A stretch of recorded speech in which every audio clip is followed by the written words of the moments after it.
Greetings, Astrolabians. Welcome to the Astrolabe, brought to you by Kingpilled, sponsored by the Kingpilled Discord. Sign up at kingpilled.com, join an elite group, a secret society, you might say. Top secret. Nobody knows about it. That's how private it is. We're going to talk about secret societies here in a little bit, but I got some stuff for you guys today. This is going to be another long one, and apologies for the lateness, but I had to write an essay. I actually had to edit and post the essay. I last night was out walking my dog, and I was listening to a Pete Quinones episode, and all of a sudden I got a spark of inspiration, and it was kind of like I downloaded it. And as I was walking my dog, I sat there and I wrote out a 1,100 word essay. So then I had to edit that and get it posted and figure out how to use the article thing with X. I posted it as an article because it was too long. It was 2,500 characters too long to post as a tweet, even though I'm paying for Twitter and have the max 4,000 character allotment for tweeting. I maxed it out. So I posted my first article on X. You can follow me there at Real Kingpilled. And I'm going to read through that here for you guys here in just a little bit. But before that, I've got some more 9/11 stuff. I've got some reactions from the debate, some polls, some other interesting headlines. We're going to talk. I promised you guys yesterday that we're going to talk a little bit more about the Haitian immigrant situation, and we're going to get into the statement from the kid's dad that I mentioned yesterday, and all of the hoopla around that, and then few people have done some deep dives on what's actually going on behind both his statement and behind the immigrant crisis that is happening in the Midwest. Now I can't find my window. Okay, there it is. All right, there. Now I got all the windows. So we got a lot of good stuff here today. A little bit of SpaceX talk as well. So let us dive in. I wanted to emphasize something that I know everyone's giving me a hard time for being late, but all things work together for good. There's a reason for everything. And today, the reason was, Ryan Isaac says, your lateness was a blessing today. I was slammed with meetings from 9 to 11:30 Pacific time. Well, perfect. Imagine if we'd done this show without Ryan here, without his wonderful commentary. He is one of the elite. So I'm glad everything worked out. Before I go into this, actually, did you guys watch the Stormy Waters conversation with Jason yesterday? I was in the chat. I saw a bunch of you there. I looked. There's a little over 1,000 views on it already, so it's getting out there. Have you guys gone and listened to it yet? Because if you haven't, you should. And once you've listened to it, you're probably going to want to listen to it at least another time. I got through my third listen through last night. It is so good. I caught stuff the third time around that I hadn't caught the first or second time around. And yeah, so if you haven't listened to it yet, go to the 2-Bit podcast after the show is done today and listen to that. It was funny. When Jason sent it to me, I listened to it at 2.3x, and so listening to them last night talking at 1x, it was like I was drifting through a dream world. So now that it's posted, if you're one of the 2X gang, then you can actually get through the whole thing. And I did it, so it's a 2.5 hour conversation. I got it through it in an hour. On YouTube, probably the fastest you'd be able to get through it is an hour and 15 minutes. But definitely go listen to that. Duffhead says, I can't wait to listen again on 2X this time. Yeah. Nick Jacks, 64 people watching and 15 likes. We got to get our guy out into the algorithm, boys. Hit the damn like button. Thank you, sir. Yes, please. Do hit the damn like button. All right. Let us get rocking and rolling. So today, I got some funny videos in a little bit here. But today I wanted to start off with some of this 9/11 stuff. I've got 4 windows worth of tabs open, so we don't have time for messing around. I saw a couple things. It's kind of a shame I couldn't do this on 9/11, but I do a show early in the day on 9/11, and then people talk about 9/11 throughout 9/11, and so the day after 9/11 is the day for some more reactions to it. Now I got to find this freaking tab. Where is it? I wish it would just like, I wonder if I do this. Let's just like interact with the tab, interact with the window, open a tab. Let's see if that'll bring it up to me. Hey, that works. Okay, that's good to know. So in the future, all I have to do is go interact with the window, and the first one it brings up is the last one I interact with. Good to know. Oh yeah, I said the word. I said the numbers. There's the algorithm has identified that I'm speaking of sensitive regime subjects, so they gave me a Wikipedia fact check on the show yesterday. Even though I don't think I said anything. Did I say or play anything? That is it just simply the mention of the sacred date. Austin Allred. I can't stop myself from posting this again. If you guys have been around a little while, you've seen this story. It's a great story. Bill Elmore on Twitter. I was booked on United Flight 93 on 9/11/2001, flying nonstop from Newark, New Jersey to San Francisco, California. Around midnight the night before, a coworker called me, urging me to change my flight to fly into San Jose instead. This meant I had to give up my first class seat and move to a flight that left 20 minutes later from the same gate with a stopover in Denver. I was very reluctant, but I did it. When I got to the airport, I watched people boarding Flight 93, and I was upset that I was not leaving earlier in my first class seat on a direct flight. I didn't notice or care about the people as they were boarding, only myself. When I finally boarded my plane, we were 7 planes behind Flight 93. When we were 3 planes away from taking off, the pilot told us to look out the right side of the plane because it appeared the Twin Towers had been hit by a plane. I thought it might have been a small Cessna until I saw the second plane strike the other tower. Oh, does he not have the whole thing here? Oh, come on. Okay. He didn't screenshot the whole thing. Austin is screwing up my astrolabian flow. Let me see if I can find the tweet here real quick. It went mega uber viral. So, yeah, here we go. All right. I thought it might have been a small Cessna until I saw the second plane strike the other tower. We were grounded just before taking off. I changed that day. I now take every opportunity I have to watch and, if possible, get to know the people I'm boarding a plane with. I never hesitate to give up my seat for a later flight if requested. I've had 2 children since 9/11 and went to multiple mission trips to war-torn countries. Every day I wake up breathing is another gift from God. Never forget.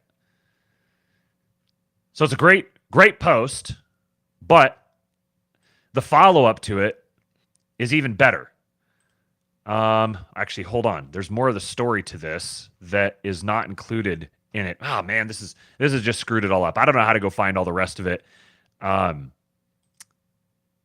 Oh yeah, maybe this is it here. Sorry. Okay, so his coworker had called him, urging him to change his flight to San Jose instead. And someone asked, "She saved your life with advice, which you followed. Whatever happened to your coworker?" And he says, "Sad to say, I ultimately had to fire her for poor performance. It was difficult." And someone replies, "OMG, I hope the internet finds her so we can hear her side of the story." And he says, "I'm certainly not going to give out her name and publicly humiliate her. I do believe she was used by God to make me move my flight. However, the reason I was originally booked on Flight 93 was due to her performance issues. These issues didn't improve afterwards, and I delayed letting her go until my boss insisted it happened. From what I've been told by her, it was a wake-up call that ultimately led to her excelling in her next job. I don't regret the action." What a story. Like it's phenomenal to be good at, and he doesn't think to include all of this. This is a Chad right here, man. He didn't even think to include the best parts of the story that really round it out. Her performance, and there's layers to it. He ends up having to fire her later on, and it turns out part of the reason he had to fire her was because the whole thing happened was because of her. We live in such a strange and wonderful world. Another reaction to 9/11. Guy says, "I post this every year. Hunter S. Thompson using an ESPN column to write this 1 week after 9/11. Do you remember that Hunter S. Thompson used to be a contributor for ESPN? This is what he wrote. "We are at war now, according to President Bush, and I take him at his word. He also says this war might last for a, quote, very long time. Generals and military scholars will tell you that 8 or 10 years is actually not such a long time in the span of human history, which is no doubt true.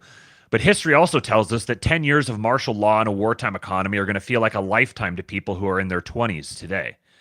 The poor bastards of what will forever be known as Generation Z are doomed to be the first generation of Americans who will grow up with a lower standard of living than their parents enjoyed. That's extremely heavy news, and it will take a while for it to sink in. The 22 babies born in New York City while the World Trade Center burned will never know what they missed. The last half of the 20th century will seem like a wild party for rich kids compared to what's coming now. The party's over, folks. He wrote that 1 week after 9/11 and wound up being incredibly prescient. Here's another reaction to 9/11 from John Doyle. More than anything else, he's always been a leader and a patriot. Fine. I think we'll do fine. Donald, what do you think about all this? You're a developer. You've built buildings all your life. Well, there's never been anything like this. It's disgraceful, and I hope we attack fast. I hope we find out who it is and go fast. Okay. Why do you want to come down here today? I have about 100 men working down here, so just to spur them on. Hi, folks. Hi, folks.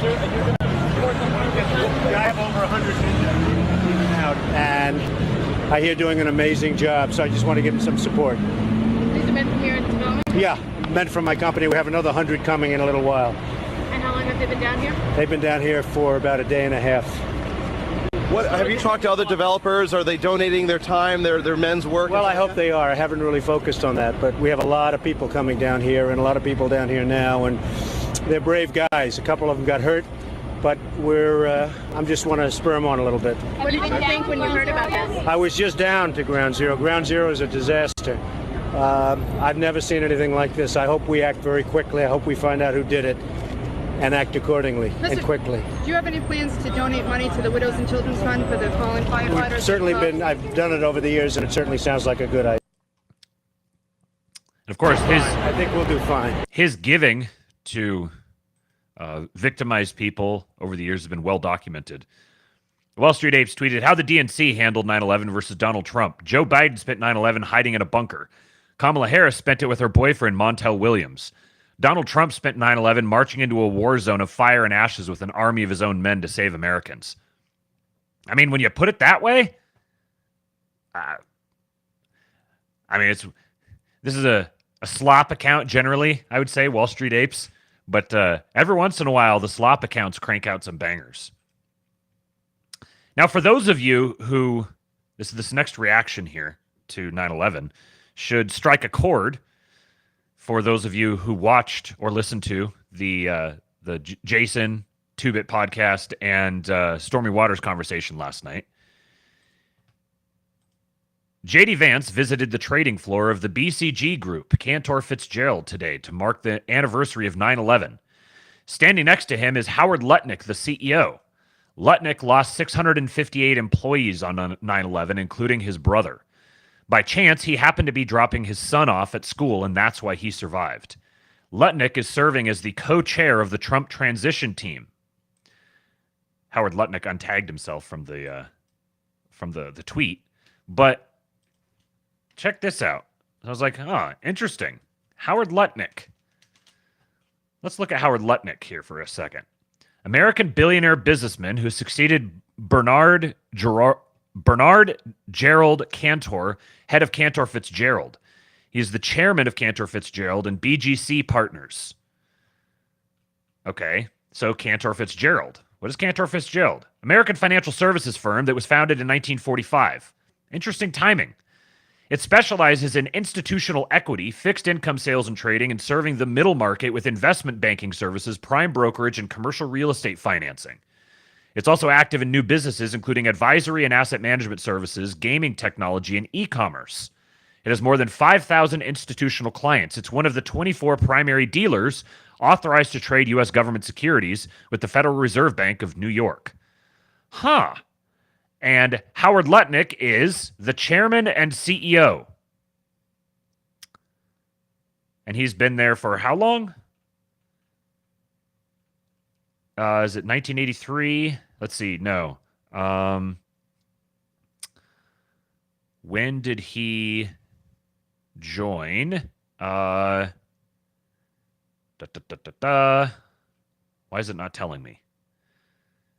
Oh, I didn't notice this before. He took the video platform Rumble public through a SPAC deal. Like, this tweet here tripped something for me, and I didn't have time to really dig into it beyond just getting a quick overview of his bio and what Cantor Fitzgerald is. But this is getting even more interesting. So he took the video platform Rumble public through a SPAC deal. You know who specializes in SPACs? Chamath Palihapitiya from the All In podcast. This is like one of his one of the things he's most known for. This is interesting. SPACs, I understand generally what it is. I think it's like special purpose access vehicle. It's a way of taking a company public without doing an IPO. So he's the chairman and CEO. And for those of you who haven't seen, he joined in 1983. There it is. I missed it. 1991, he was named president and CEO, and he became chairman in 1996. For those of you who haven't listened to the conversation yesterday, and I'm going to keep saying it, go listen to it. Everybody told me that I didn't oversell it, so I'm going to keep overselling it. When you see these guys who are both chairman and CEO, you know you're dealing with a big dog. He's been with this company for, 41 years? This company is him.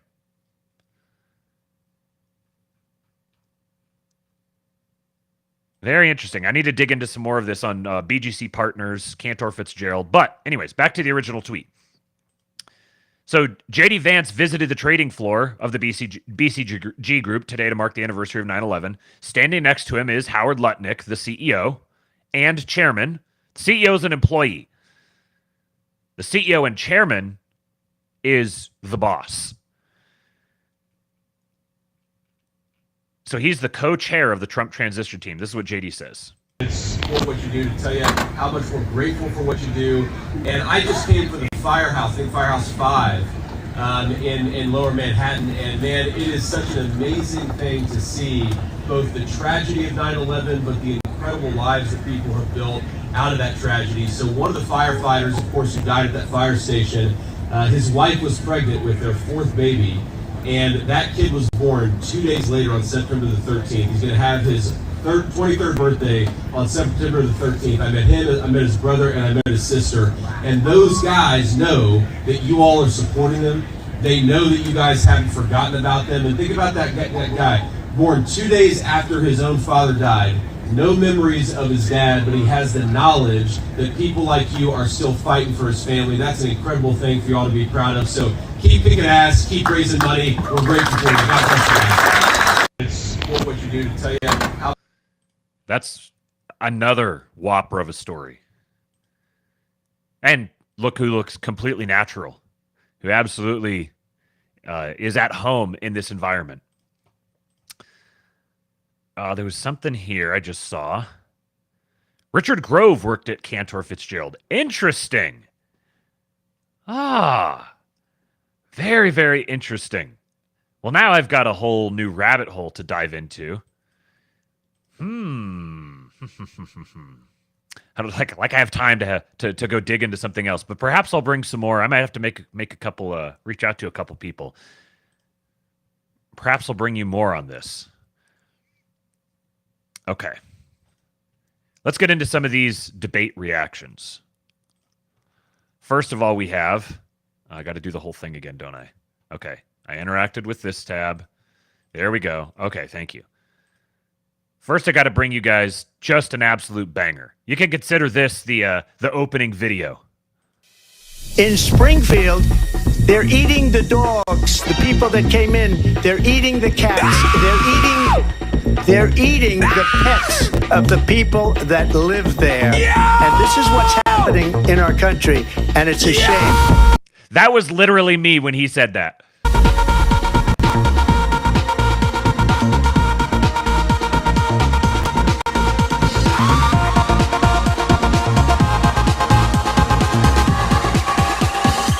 They're eating the dogs.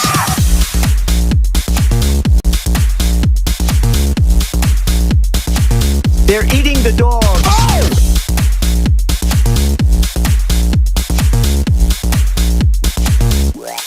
And this is what's happening. Dogs.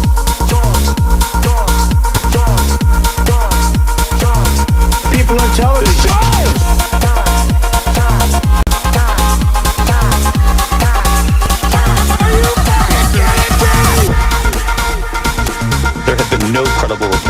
specific claims of pets being harmed, injured, or abused by individuals within the immigrant community. Well, I've seen people on television. Let me just say here, this is the people on television say my dog was taken and used for food. So maybe he said that, and maybe that's a good thing to say for a city manager. I'm not taking this from But the television. people on I'm taking it from television the say city the manager. dog was eaten by the people that went there.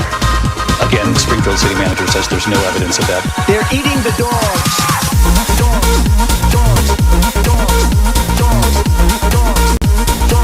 They're eating the dogs. And this is what's happening.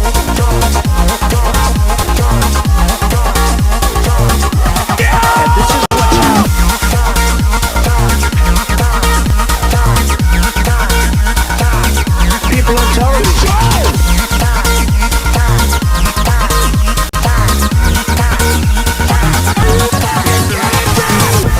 In Springfield, they're eating the dogs. The people that came in, they're eating the cats. They're eating.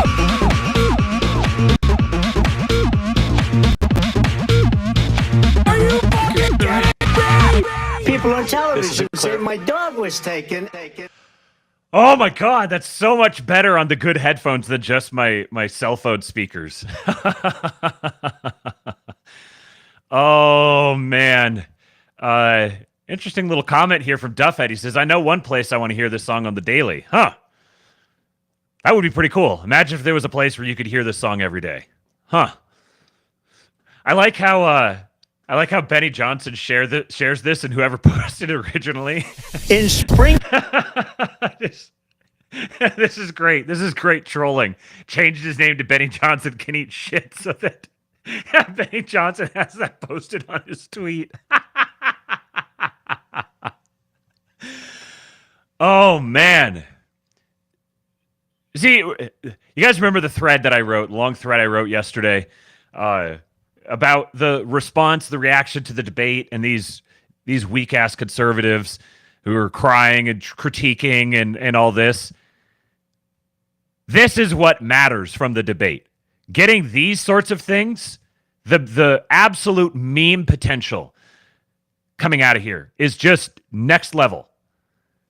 This is the sort of stuff that sticks with people. Nobody's going to remember anything she said. People are going to remember like half a dozen things that he said because they're going to get memed and spread all over the internet. Like this, or like this. They turned Trump's "they're eating the dogs, they're eating the cats" line from the debate into a song and a TikTok trend. They're eating the dogs, they're eating the cats. Eat the cat, eat the cat. They're eating the dogs, they're eating the cats. Eat the cat, eat the cat. They're eating the cats, they're eating the dogs. Eat the cat, eat the cat. They're eating the dogs. As soon as he dropped that line, the debate was over. It was done. They did the rest of it for fun, but the debate was over as soon as that line came out of his mouth. And here's the Zoomers. Like, the Zoomers don't give a shit. They're whatever. I will dunk on whomever I want to, and whoever makes the best memes, that's my guy. Whoever gives me the most content to work with, that's my guy. I want more of him. It's like an evolution of the 2016 media that realized Trump is the best ratings attraction in the history of mankind. So they're just going to talk about him and get obsessed with him and perseverate on him relentlessly over and over and over again. This is what's happening on TikTok and on Twitter. The places that define the conversation now, the places that create all of the narratives are thoroughly dominated and driven by Trump and his campaign. Some numbers on this. Trump's closing statement video on ABC News' TikTok. So ABC News has a TikTok account, and they posted both Trump's closing statement and Kamala's closing statement. It has soared to almost 12 million views, 1 million likes, and thousands of comments supporting him. Kamala's video has a quarter of the views Trump got and thousands of comments against her. TikTok is a super leftist platform, but even they can't hide the fact that people resonated with Trump's boldness and authenticity way more than the lies that came out of Kamala's mouth. And here's the numbers. Same TikTok account. One statement, the other statement. This is the numbers. This is exactly what I'm talking about. This is exactly what I told you guys. The memes that come out of it are what are going to define the takeaway. Most people don't have a takeaway. They're just going to flow with whatever the general takeaway is. And that general takeaway will be defined by the memes that come out of it. Nobody cares about Kamala. They desperately they had that big push, just dumped like millions and millions and millions and millions and millions of dollars into trying to make her fetch. And they got a little bump that lasted for a couple weeks. And then nobody wants to be yelled at by some school marm. She's the absolute longhouse personified. And she's impossible to respect or take seriously. People, you can sense this on a biological level. Her voice provokes a physiological response. My skin was crawling. Not because of the words she was saying, because of the way she sounded. Just the shrillness, and she gets higher and higher pitched the longer she talks. She's the worst public spokesperson for anything, ever. Be better to have Frankie McDonald out there. He would be more popular, by far. Now, you remember, Trump had his great line, I was going to send her a MAGA hat, which in a previous debate, that would have been the line. In a previous debate, that would have been the line, or, excuse me, quiet please, I'm talking. That would have been the line. But he topped both of those. This is how significant this debate was. There were so many one-liners that came out of it that any one of them would have been the one-liner of the previous debate. And obviously the one that comes out is the one that our little corner of the internet fed to him in the hours before it. So he had that line. He had I was going to put a MAGA, or I was going to send her a MAGA hat. We started talking and joking around afterwards, tweeting, using Grok to make images of a cat putting a MAGA hat on her. I got a pretty good one. I tweeted it out. I'm sure it's been completely buried now, but if you go through the media tab, you could probably find it pretty easily. Andrew on Twitter at Papal Orthodoxy. He's also in here often at Politically Catholic. He's been cranking him out as well. But the other thing that he said, which again, like could have been, is a one-liner that would have, between Romney and Obama, if one of them had dropped something like this, they would have a Wikipedia post about it. He said, and I'll tell you a little something, he hates her. He can't stand her. And I would imagine if Trump is going to say something like that, he probably has intel on it. It's very obvious that, his family can't be happy with the proceedings. So to whatever degree of senility he retains, I imagine he's not either. Getting cooed out. There's obviously a massive fracture, multiple fractures developing within the DNC. So it's entirely believable that he can't stand her. And of course, they've tried to sell this off as, they've got this great relationship and, oh, yay, Joe, I love you so much. Yeah, get him, kiddo. They've really gone overboard with that whole thing, but it doesn't make sense. Again, like on a biological level, you can sense this. It doesn't make sense that he would get cooed out and replaced with her and just get kicked out on his ass and humiliated, but he'd be like, oh yeah, yay, her. No, of course he's obligated to do this. So we have those two things happen, and they combined into the absolute perfect moment yesterday. Trump, I'll give you my presidential hat. Presidential seal on it. You want to autograph it? Oh, sure, I'll autograph it. Huh? Yeah. You remember your name? I don't remember my name. I'm slow. You're old part. You're an old part. Yeah, I know, man. I'm an old guy. And you're an old part, right? I know you would know about that. What? About being old. Oh, I know. All right. I'm a young timer. He reminds me of the guys I grew up with. There was always one in the neighborhood. Well, I'm the only one. There you go, man. I need that hat. You want my autograph? Hell no. You got mine, man. Come on. I ain't going that far. Yeah, you said you would do a selfie. There you go.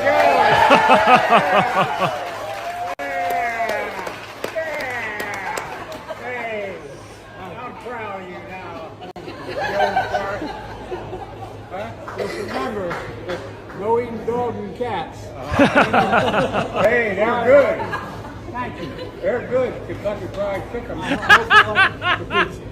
Huh? You guys picked the place together. I don't know where it's not easy. Oh man, he has gone completely off script. And you know, watching this, he comes off incredibly likable here. The just like don't give a fuck kind of grumpy old like kind of persnickety old man.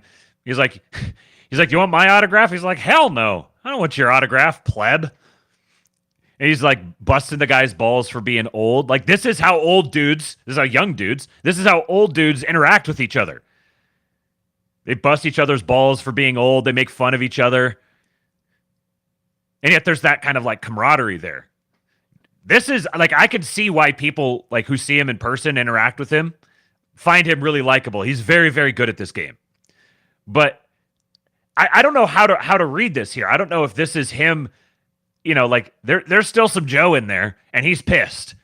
And so he's like, there's nothing you can do against me now. Yeah, I'm going to play up you're right, I'm senile. Yeah, like he said it at the beginning. He's like, no, I'm slow. I think there's some angry, authentic Biden in there. I don't think that he's completely lost his mind. He knew exactly what he was doing here. They said to put the hat on. He's like, I'm not going to do that. And he's like, you know what? I am going to do it. A big old shit-eating grin. Where was that? Right here. Look at that. He knows exactly what he's doing. He knows exactly what he's doing. Yeah, this is lucid hour. I'm just imagining the seething happening within the DNC. They just like their hearts absolutely sank. They knew exactly what this is. They've lost Joe. The Trump campaign is going to get so much traction out of this. It's not even funny. It's actually very funny. And then he goes even further and says, "Don't eat cats and dogs." Has completely left the ballpark. He's doing his own thing now.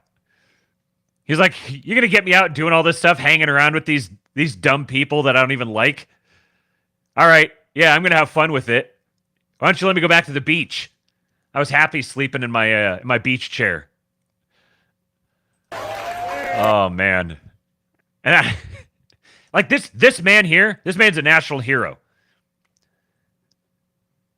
This is the sort of, these are our people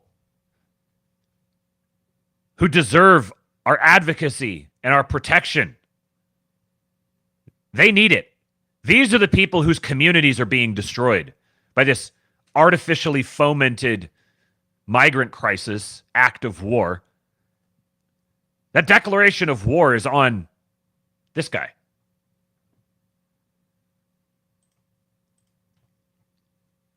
So one of the other interesting little stories out of here, I don't know if this is going to get more traction than this, but it's kind of interesting.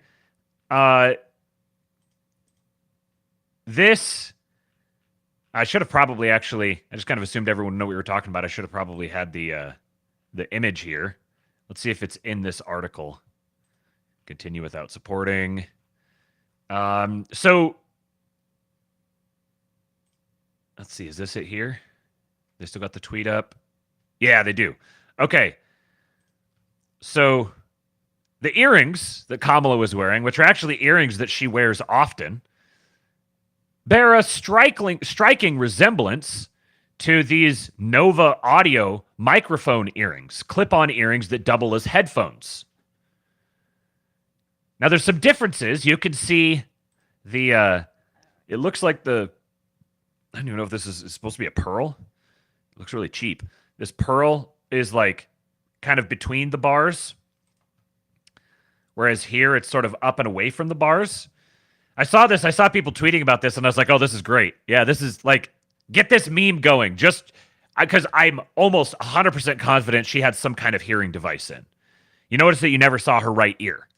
Her hair's down over it, and she's turned, and the camera's shooting her from this side. So you never really saw her right ear. At the same time, like, I would imagine that they have stuff that's a lot more subtle at their disposal. They wouldn't be this obviously picked up on. Or do they? I mean, there's a lot of incompetence going on. So I'm sure she had some sort of a hearing device. Was it these? I don't know. I think it's a fun meme. It's a good thing. It's kind of like with the cats. Like, is it literally true that we have a video of an illegal Haitian immigrant eating a cat? Are those specific details exactly true? Maybe, maybe not. It doesn't matter. What matters is that there are illegal Haitian immigrants in the country, in these cities, who are eating cats. That's the truth that matters. And you use the meme to get that truth into the conversation. I think this sort of serves... I just realized I wasn't sharing the tab here. You can see the comparison here to here, what she was wearing. So that's the meme is what matters. It's a way of seeding that story in there. Because if you just run with the story, it probably doesn't take off, but the meme will make it take off. However, the company responded to the theory that Harris was wearing those earrings. This is what he said. So Mike Benz goes, I wasn't ready to bite on this story before, but this is wild. The managing director of the corp that makes the earpiece earrings Kamala was accused of said, quote, the resemblance is striking to its product and marveled how suited it is for debates and offered to sell one to Trump. Just the News requested comment from Icebox Sound, the Munich-based company that sells the earrings. Quote, we do not know whether Mrs. Harris wore one of our products. The resemblance is striking, and while our product was not specifically developed for the use of presidential debates, it is nonetheless suited for it. Malty Iverson, managing director at Icebox Sound, told Just the News on Wednesday, to ensure a level playing field for both candidates, we are currently developing a male version and will soon be able to offer it to the Trump campaign. The choice of color is a bit challenging, though, as orange does not go well with a lot of colors. So they're just kind of throwing shit at everyone. This is interesting. This is an evolution in corporate behavior. A couple of years ago, something like this, that company would have immediately fallen into line and been like, no, this is very clearly not. Look how different it is from ours. And ours are not designed to be used for debating. We believe in the sanctity of our debates and for the health of our democracy and blah, blah, blah, blah, blah, blah, blah, blah. So they're like, we're just going to do our own thing. This is a great opportunity for us to do some marketing for ourselves. Their own self-interest is now superseding their desire to participate in the thing they're supposed to say. And maybe it's true that it actually, I mean, them saying the resemblance is striking kind of hints that it's not actually it. But I think the fact that they responded the way they did is almost as interesting as the idea that it would actually be true. Because even if it was true, if it came out, like, they're going to spin some kind of story and most people are going to see through it. And like, it's not going to be that big of a thing if it actually came out that she was wearing this earring. But I think the behavior, the response of this corporation to the suggestion of it, just purely using it like cynically as a marketing gimmick is it's a white pill. The nature is healing. A poll that was done right after the debate by Democracy Institute / Express News, who apparently are famous for nailing 2016, post-debate poll, who won the debate? Trump, 45%, Harris, 34%, draw, 21%. So this isn't that huge of a sample size, but from this sample size, this was the reaction from a poller with a history of accuracy relative to the other polls, the deeply biased poll industry.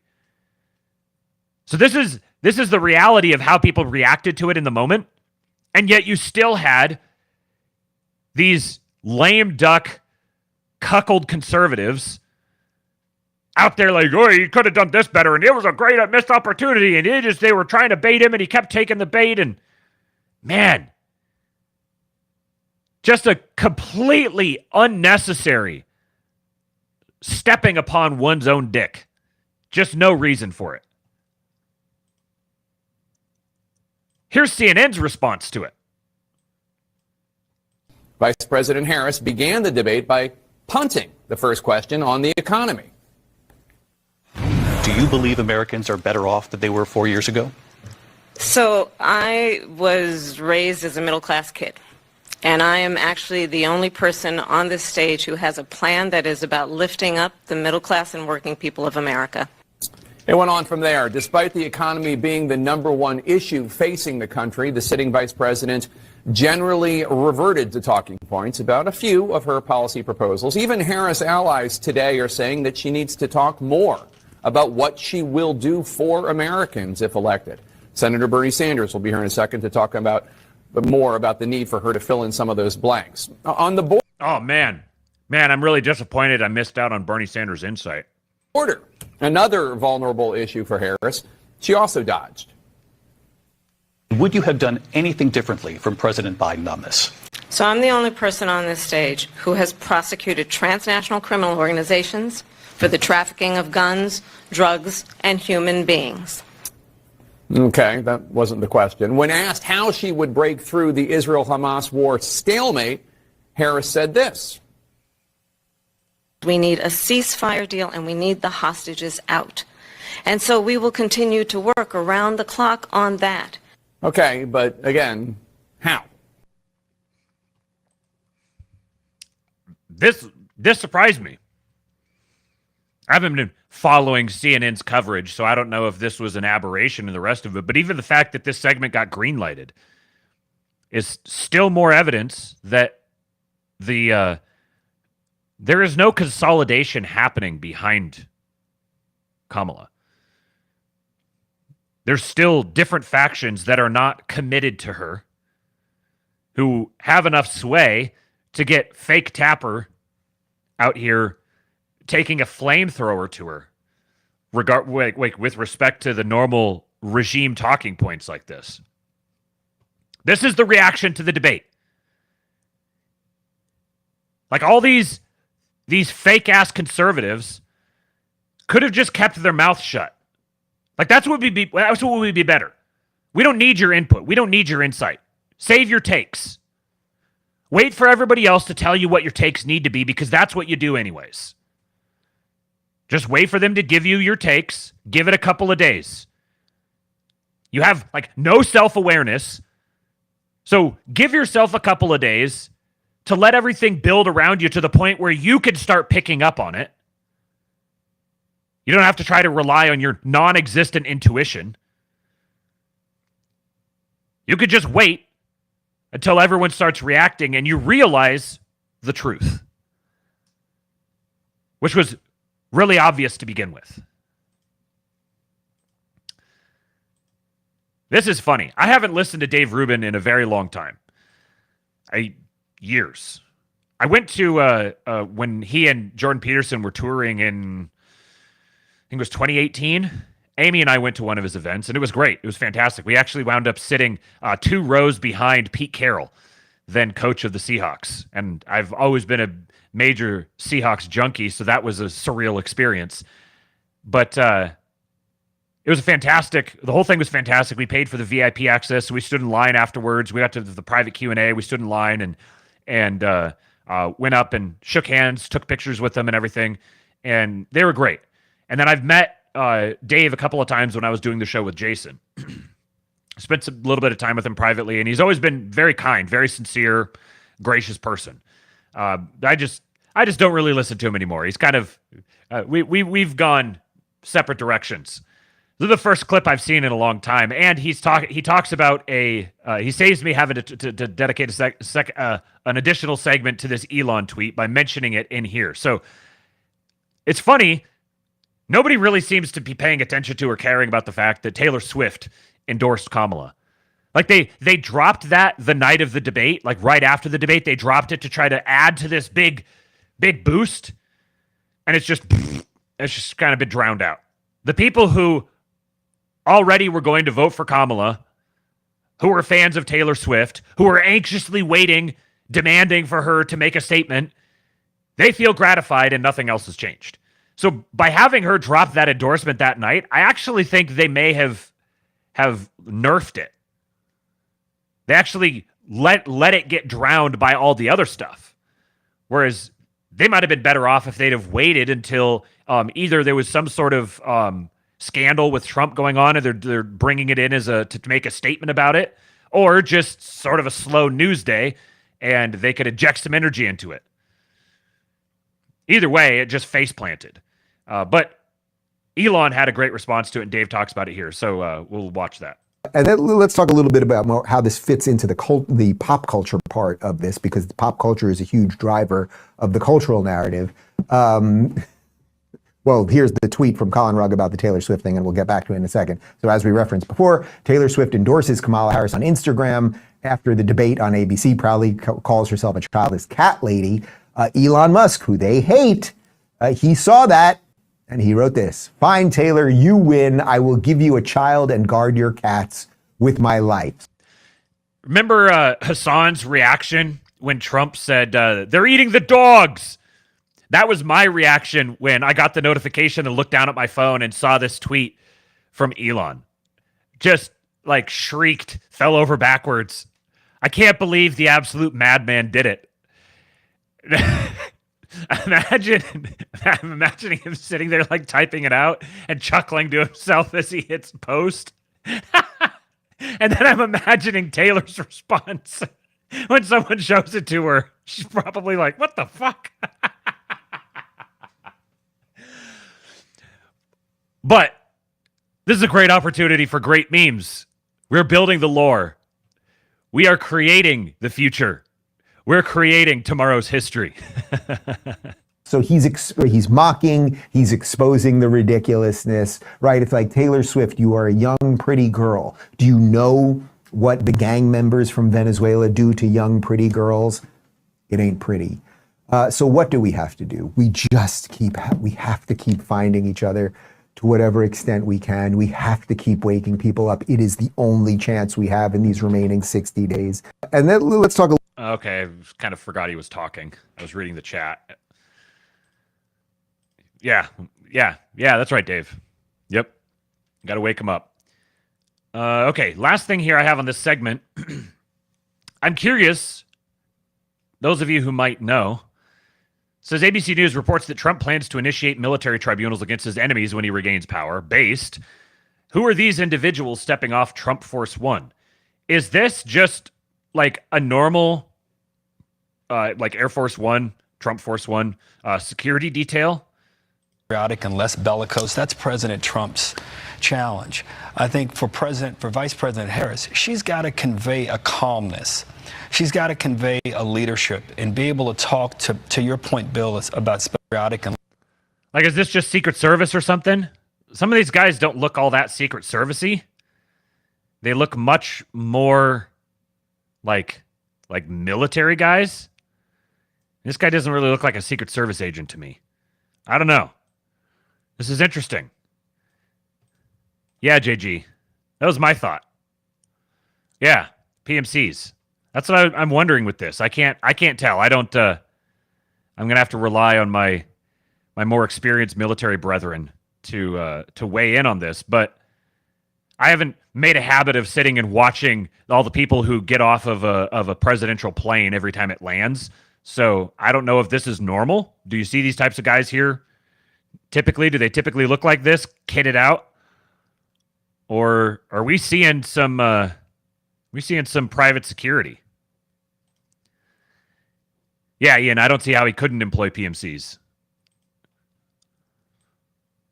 Okay. All right, now you guys got to steel yourselves. We're going to get into some dark stuff now. It's been kind of fun, lighthearted here at the beginning, but it's going to get dark. There's a reason for it, though. So we're going to get through this, and then we'll get into a few other things here, rounding out the show. The back half, I'm going to read my article about secret societies, the war for free speech. Got a thing about drones, SpaceX, and then a sneak preview of tomorrow's Schizo stream in the King Pill Discord. And then I'm going to round it off with a couple of interesting business, personal development sort of tips. But first of all, we got to get into the dark stuff. So this kind of got drowned out by the fact that the debate happened, but Trump posted this on Truth Social a couple hours before the debate.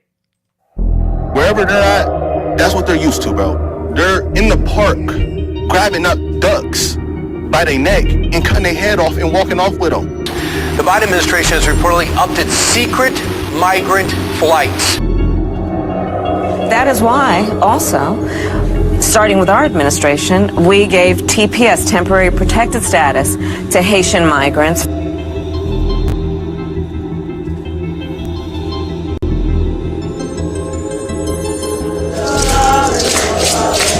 We don't believe in heaven and hell. There is only life. Did you eat that cat? Did you eat it? No, why'd you kill it? It's 55,000. And then more recently, we extended temporary protected status to over 100,000 Haitian migrants for that very reason, that they need support, they need protection.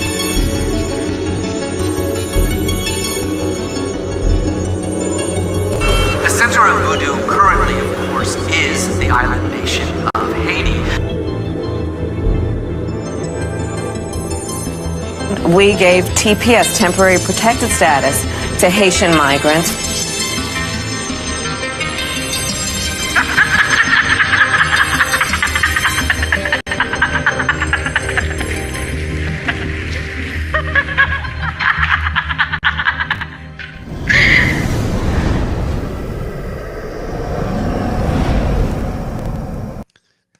That is a nuke of a campaign ad created by Dilly 300 meme team. Man. Like that just Colin Rosh says my wife walked in while this was playing and looked horrified. Yes, like, and that's, oh my God, that's what's so powerful about it. Associating those things. This isn't just like you're reading some letters on a page, Haitian migrants, Haitian immigrants. You know, you could see like, you know, really low IQ. You can say voodoo, witchcraft, witch doctors, demonic curses. All these things don't really, when they're received through just like reading or just hearing those words said, it doesn't have the power that seeing these things associated together and then using her laugh that way. Oh man.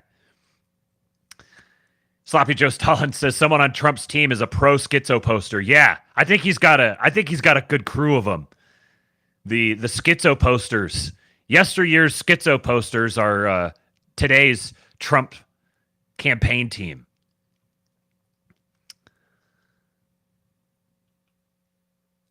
The Harris campaign dropped the entire debate and said it's an ad. Lazy. Trump campaign drops creative meme ads. Brilliant. Yeah, man. They really did that? Drop the entire debate. This is an ad. There is not enough men working on that campaign. I'm glad. And I know like men wouldn't work on that campaign. But the only people working on that campaign are gays and women.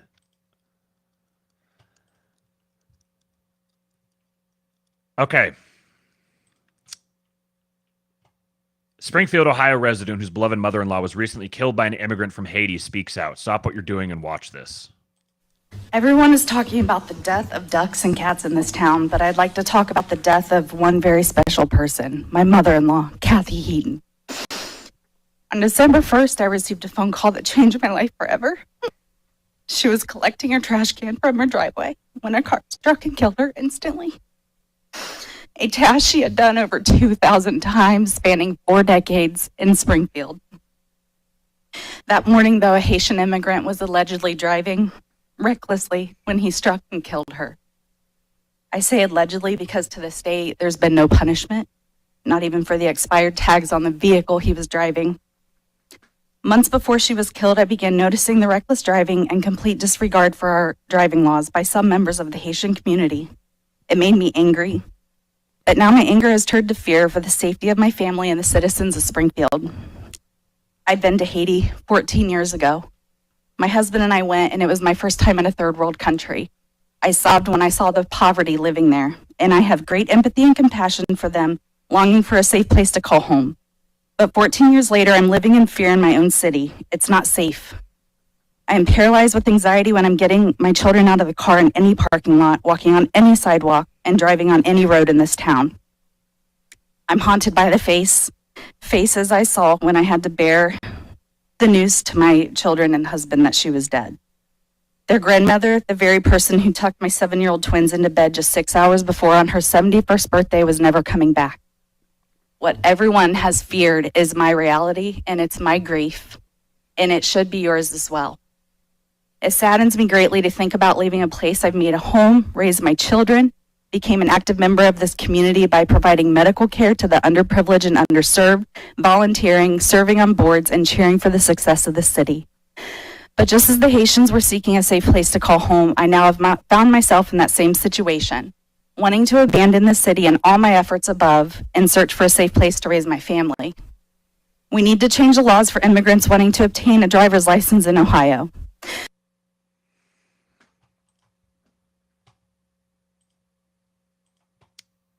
Now compare that to this. In our best interest to be here after recent comments. You know, I wish that my son, Aiden Clark, was killed by a 60-year-old white man. And I bet you never thought anyone would ever say something so blunt. But if that guy killed my 11-year-old son, the incessant group of hate-spewing people would leave us alone. The last thing that we need is to have the worst day of our lives violently and constantly shoved in our faces. But even that's not good enough for them. They take it one step further. They make it seem as though our wonderful Aiden appreciates your hate, that we should follow their hate. And look what you've done to us. We have to get up here and beg them to stop.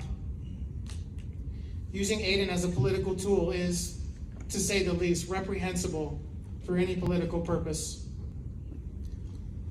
And speaking of morally bankrupt, politicians, Bernie Moreno, Chip Roy, J.D. Vance, and Donald Trump, they have spoken my son's name and used his death for political gain. This needs to stop now. They can vomit all the hate they want about illegal immigrants, the border crisis, and even untrue claims about fluffy pets being ravaged and eaten by community members. However, they are not allowed, nor have they ever been allowed, to mention Aiden Clark from Springfield, Ohio. I will listen to them one more time to hear their apologies. To clear the air, my son, Aiden Clark, was not murdered. He was accidentally killed by an immigrant from Haiti. This tragedy is felt all over this community, the state, and even the nation. But don't spin this towards hate. In order to live like Aiden, you need to accept everyone. Choose to shine, make the difference, lead the way, and be the inspiration. What many people in this community and state and nation are doing is the opposite of what you should be doing. Sure, we have our problems here in Springfield and in the U.S., but does Aiden Clark have anything to do with that? Did you know that an 11-year-old boy could be passionate about gardening, that he could haggle for a better price at a yard sale? Sorry to put you guys through that. And sorry the audio was so low. I maxed it out, couldn't get it any higher. It was just a quiet clip. But real quick before this is very awkward, but appreciate you, Screwed Up Rebellion. Thank you for the super chat. Wanted to highlight that before I got too far down and forgot about it.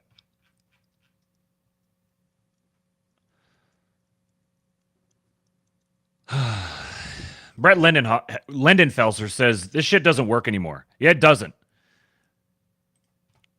Why is this man doing what he's doing? Compare his response to the woman's response before him. There's no life in his voice. There's no passion here. He's reading off a pre-prepared statement. No emotion whatsoever. And this makes me really angry. It makes me really angry. I want to hate this man.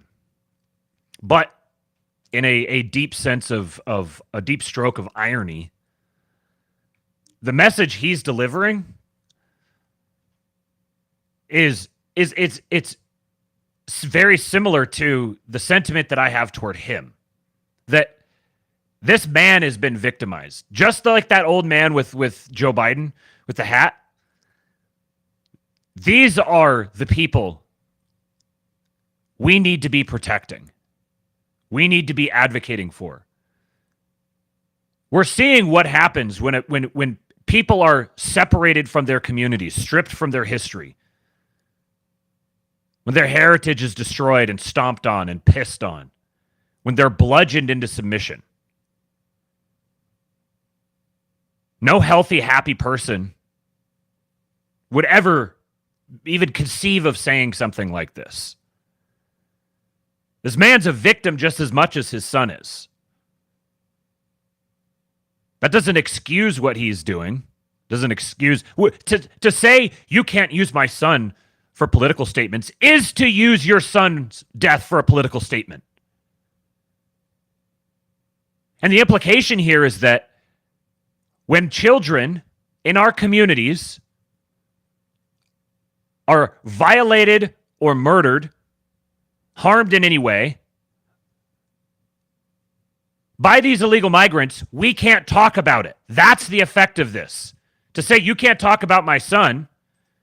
So this is the tweet I said, if you hear a father say the words, "I wish literally any noun had killed my son," one thing you can be certain of is that he's functioning as the mouthpiece of demons.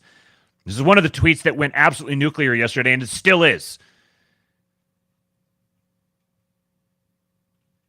And a majority of the responses, it went nuclear because all the libs got on it, and the libs lost their minds, just like the other Sam Hyde one. What the overwhelming majority of them are saying is, leave him alone, let him sympathize, or let him deal with his grief. Let him experience the tragedy in his own way. This is what individualism does to a motherfucker. This is not just his tragedy. This is the community's tragedy. Of course, it means more to him than it does to anyone else. But to say, to make this twisted statement that you can't talk about my son's death, you can't describe the consequences of these illegal, of these imported invaders is what they are. You can't talk about these things. When they harm children, don't talk about it. It's twisted. But it doesn't come. I guarantee you this man didn't originate this statement himself. His response to J.D. Vance, he did this like 8 hours after J.D. Vance had commented on it, had mentioned it. There's no way that he was thumbing through Twitter, saw something J.D. Vance said and said, I'm aghast. Call a press conference. I must release a statement. This was pre-prepared for him. Daily reminder that the first thing the U.S. government does if your family gets killed by an imported migrant is send federal agents to your house who help craft a PR statement about why mass migration is still good. Shout out to UberSoldAt1025, Coctopus, on Twitter for bringing this to my attention. Curious why bereaved families always spout the same cucked nonsense at the press conference? Familiarize yourself with the DOJ Community Relations Service. The office was created by the Civil Rights Act of 1964 and is intended to act as a peacemaker, quote, for community conflicts and tensions arising from differences of race, color, gender, etc. Reading between the lines on this should set off alarm bells. The office operates to control information that would be deemed, quote, adverse to the peace and tranquility interests of the nation. They helped organize rallies over the shooting of Trayvon Martin. The CRS was involved in Ferguson, the Baltimore 6 case, and others. They were also the main source of pressure behind covering up the Audrey Hale shooting manifesto, whose Kill All Christians message was deemed harmful to national tranquility. They were also behind the terrorism investigations of those school board protests. A quote from CRS Director Paul Montero: "A win for CRS is you never heard we were there." As America's peacekeeper for communities in conflict, CRC is charged with mediating disputes and enhancing community capacity to independently prevent and resolve future conflicts. But the service's background status gives it the ability to, quote, control the information that is at the center of their topic, charge, or investigation, critics say. The CRS is an omnipotent smaller agency with incredible power within the Department of Justice that has full control over anything they identify as needed to retain the, quote, domestic tranquility, including instructions to federal and state judges. Conservative Treehouse reports. Almost no one knows about the CRS. I've never heard of it before this. Almost no one knows about the CRS, and no one is permitted to talk about their true mission. What the FISA court is to the Star Chamber of the judicial branch, the CRS is to the Star Chamber of the executive branch in domestic DOJ operations. The CRS can remove investigators, lawyers, and even judges from cases, and the CRS can appoint investigators, lawyers, and judges to cases of their interest by authority of their power. They can also control any evidence in any case in any jurisdiction. CRS's desire for secrecy is well known and acknowledged by its agents. A win for CRS is you never heard we were there, said CRS Director Paul Montero, who spoke to the Divided Community Project late last year at Ohio State University. And here's links sourcing it, them tracking Moms for Liberty.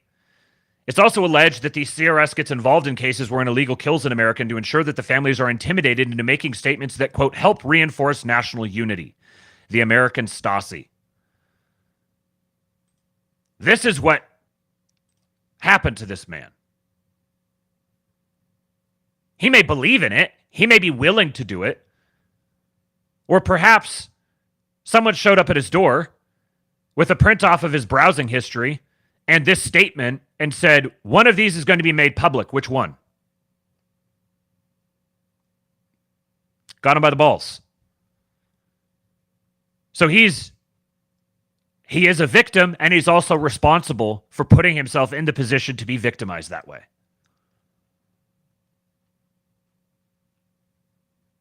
Bryce says, it's almost like our government hates us. What's interesting is this CRS is part of the DOJ, which means it's under the authority of the executive branch. Which means if someone's coming in to clean house, this may be a good opportunity to reevaluate the mandate for the CRS. Captain Bat says, my feeling is he was taken advantage of in a moment of weakness. Yeah. Yep. Yeah, the nudge unit, pleb enforcement. That's good. Okay. So the other...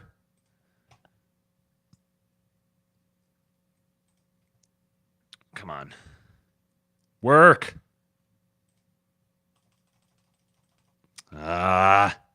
Browser's freezing up. Am I still live? Yeah, clock is still going. Come on. Okay, there we go. All right. This is the other one. Other big tweet that nuked out yesterday. And the replies I got on this were very interesting. Again, it's just libs just absolutely spurging out, losing their minds. All saying the exact same things. It's crazy watching the just NPC responses, and they all think that they're clever and original. I'm sure a bunch of them are bots. They all think they're clever and original, and they're saying literally the exact same things. There's like 5 canned responses that all of them go to. But one of the replies here was where is the guy? Oh, I blocked him, so it's actually probably going to be hard to pull up. Oh, here it is. Okay. So this guy says, remember when Trump made fun of Pelosi's husband getting beaten with a hammer, LMAO? I said, LMAO, I forgot about that, but now I'm laughing. And he said, why pretend to be outraged about the Onion tweet when you're okay with that type of humor? And I said, do you have a mental disorder? And he says, no, but the family members of that retard who got shot probably do. So I said, oh, okay, you're just an evil little gremlin. You're getting deported too. This sparked, you could see all the replies in here. this sparked quite a back and forth, and a bunch of people have been going back and forth about the difference between what happened to Paul Pelosi and what happened to Corey Comparatori. So Paul Pelosi gets clocked with a hammer by a man who was in his house for questionable reasons. And I think it's funny. I think it's great. Like, yeah, there you go. You get to meet the consequences of your own decisions. And yet, what happened to Corey is abhorrent to me. Why is that? Is this just a class thing, or is there something like is there something more to this? You know, bad thing happens to bad person, good. Bad thing happens to good person, bad. Sure, yeah, but there's something a little deeper to this, and I happened to come across. I think someone shared this in a group chat. The perfect take on this. I don't know if they were talking about this specific story or not, but this just really nails it. Yeah, Colin Rosh. Paul got beat down by his coked up boy toy. Yeah, exactly. A man in his house with no pants. Yeah. This guy says, so he's replying to someone saying, it's the disingenuous behavior and denial of reality that do it for me. This is why I chuckled when that spree of lefties killed by their fellow voter stories hit. And this person says, it's funny when leftists die and sad when we die, not because of political cynicism, but because the two kinds of death literally track classical conceptions of comedy and tragedy. Disaster born of willful ignorance versus disaster that is fated despite full knowledge. That, like, instantly, it made everything click. Comedy versus tragedy. So it's the very definition of comedy. When someone like Paul Pelosi, doing what Paul Pelosi is doing, gets clocked with a hammer. That's why it's funny. There's something deep inside us that recognizes these meta-narrative archetypal patterns. It's been documented over thousands of years of people putting these stories together. Okay, got 3 more things here on the Haiti situation. Here's a response from J.D. Vance to an interview that gets a little bit heated. So here we see him dealing with someone being openly hostile to him. We see how he handles it. Competence of Kamala Harris. Senator Vance, what do you say to Haitian Americans and Haitian immigrants who say spreading false claims about them put their lives at risk? Well, I don't think that no one has spread false claims. What they've said is that a small migrant community, 20,000, so it's big for the city of Springfield, but it's small compared to all Haitians in the United States of America, that small migrant community has caused a lot of problems. It's led to higher rates of communicable diseases. That's a verifiable fact. It's led to animals disappearing. Many of my constituents have said that has been happening. It's led to higher home prices. That is a verifiable fact. So this influx has led to a lot of poverty. But you said that immigrants have eaten animals, and city officials have said that that's not true. City officials have said that's not true. That's not actually accurate. What they've said. Springfield is city manager said there's no evidence that immigrants are eating animals, and you have been saying, and Donald Trump just said on stage that they are eating animals. I'm asking you. Yes, I'm asking you. I'm asking you.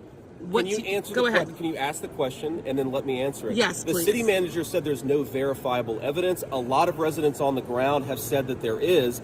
That just means the city manager, I think, isn't fully in touch with what's going on the ground there. I've heard from many of my own constituents who have seen these things with their own eyes, who've seen these abductions with their own eyes, who've seen geese being taken out of local parks and slaughtered in front of their eyes. What do I think is a bigger problem? Insulting 20,000 people, or the fact that my constituents can't live a good life because Kamala Harris opened the border? I think it's Kamala Harris needs to do her job. A lot of these Haitian immigrants have happier moved and healthier in this country. A lot of Haitian immigrants have moved. Last question. I like it. I like it. You could tell he got flustered and started getting irritated, and then he dug in. He dug in and ended strong. This is I've talked before about how JD takes a kind of a different approach to the reporters and the journalists. That he he's going to be a person with them, and he's going to relate to them and try to and attempt to connect with them and speak to them with respect and directly as a person. Whereas as Trump just kind of by his own nature sort of talks over everyone. He really connects directly to people. And you see this here. There's like the positive side of it, but here's they're not the positive side, but like when it's going well and when he's dealing with a good faith person, and then when it's going poorly and he's dealing with a bad faith person. And he's not going to sit here and get into a shouting match with her, because that's the other thing. That like to stop talking and regain his composure and stand there and let her blather away, and then call her on it. Are you going to let me answer the question? Yes or no? Versus just getting into a shouting match. If you would have just gotten into a shouting match, it would have devolved into chaos. It would have made him look really bad. But stopping, composing himself, waiting, and then reasserting himself on her, and then powering through to the end and turning and leaving on his terms, just completely took back control of the frame and moved on. I was hopeful and optimistic about JD, and every single thing I see of him is just better and better and better. I listened to his conversation with on the Sean Ryan show last night. Very good. Tons of really good points that came out of it. I need to wait for somebody to clip something up for me or go clip it up myself. But as it was, I'm going to be going for a while today, so I haven't done that one yet. Okay, next story on this subject. This is from Michael Foster at This Is Foster, pastor of East River Church and co-author of It's Good to Be a Man. My wife and I live with our 8 children on a small farm in Batavia, Ohio. And this is he's sharing this from a pastor friend in Springfield. Quoting, "Well, since I work in the Ohio city that is presently all over the news, I suppose a few words are in order. When I type in the city name, Facebook seems to be blocking it. Interesting. For those of you not following, 2 local Catholic charities have contracted with the federal government to relocate refugees. I use quotes because the local Haitians themselves are telling folks they were recruited for work. Interesting. The local Haitians are saying they were recruited for work. They're not refugees, they were recruited. This is publicly disputed, but the evidence is overwhelming. Regardless, at present, 20K Haitians now live in an Ohio town of 60K residents. The results are predictable, and I can confirm the stories are true. Traffic accidents involving Haitian drivers has skyrocketed. Property damage, hit and runs, and more. 1 kid was killed when a driver slammed into a school bus filled with kids. Petty crime is out of control. Stores are locking down merchandise due to rampant theft. Driving without a license is ubiquitous. The schools are chaotic. The local district has had to spend north of $300,000 on translators. I wonder who's providing the translators and billing for them. I spoke with a teacher who said there's not nearly enough room in the existing buildings. The real estate market is also crazy. A friend of mine in real estate said that most of the Haitian families have bank cards from somewhere with 20K earmarked for buying homes. The market was already tight, but now the prices are soaring. Don't get me started on the hospitals. And yes, the stories about Haitians killing and eating neighborhood cats and ducks from local parks is true. I know situations like this are complicated politically and culturally, but what I get most frustrated about is when people call this kind of policy compassionate. There is not an ounce of compassion in this situation for either the immigrants or the citizens. The citizens are being ignored and the immigrants are being manipulated by deep pockets somewhere. It benefits the politically connected elites and business class and nobody else.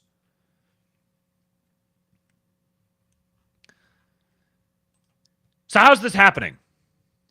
What sort of networks are precipitating this sort of behavior? Chris Rufo weighs in. Exclusive. Buttons Lives. Christina Buttons, an investigative reporter for the Manhattan Institute. Buttons Lives and I have discovered that the Biden-Harris administration subsidized the Venezuelan migrants who took over the apartments in Aurora, Colorado through a funnel of government agencies and left-wing NGOs. It's time to follow the money. The story begins in 2021 when the Biden-Harris administration signed the American Rescue Plan Act into law, allocating $3.8 billion to Colorado. The city of Denver drew on this reservoir of funds to launch its migrant resettlement and housing program. Front and center. Migrant Support Grant Application, ARPA funding from the Colorado Division of Homeland Security and Emergency Management.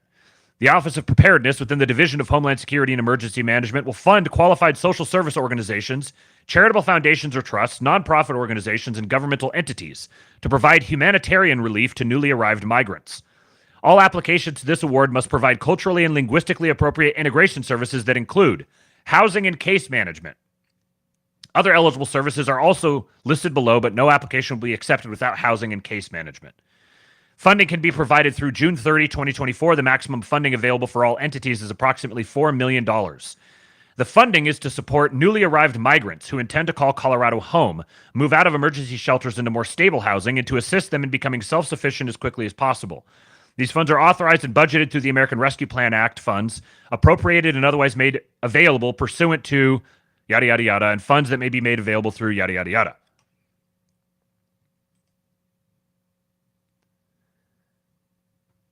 Grant announcement. Migrant support grant application available. I thought that's the thing I just read.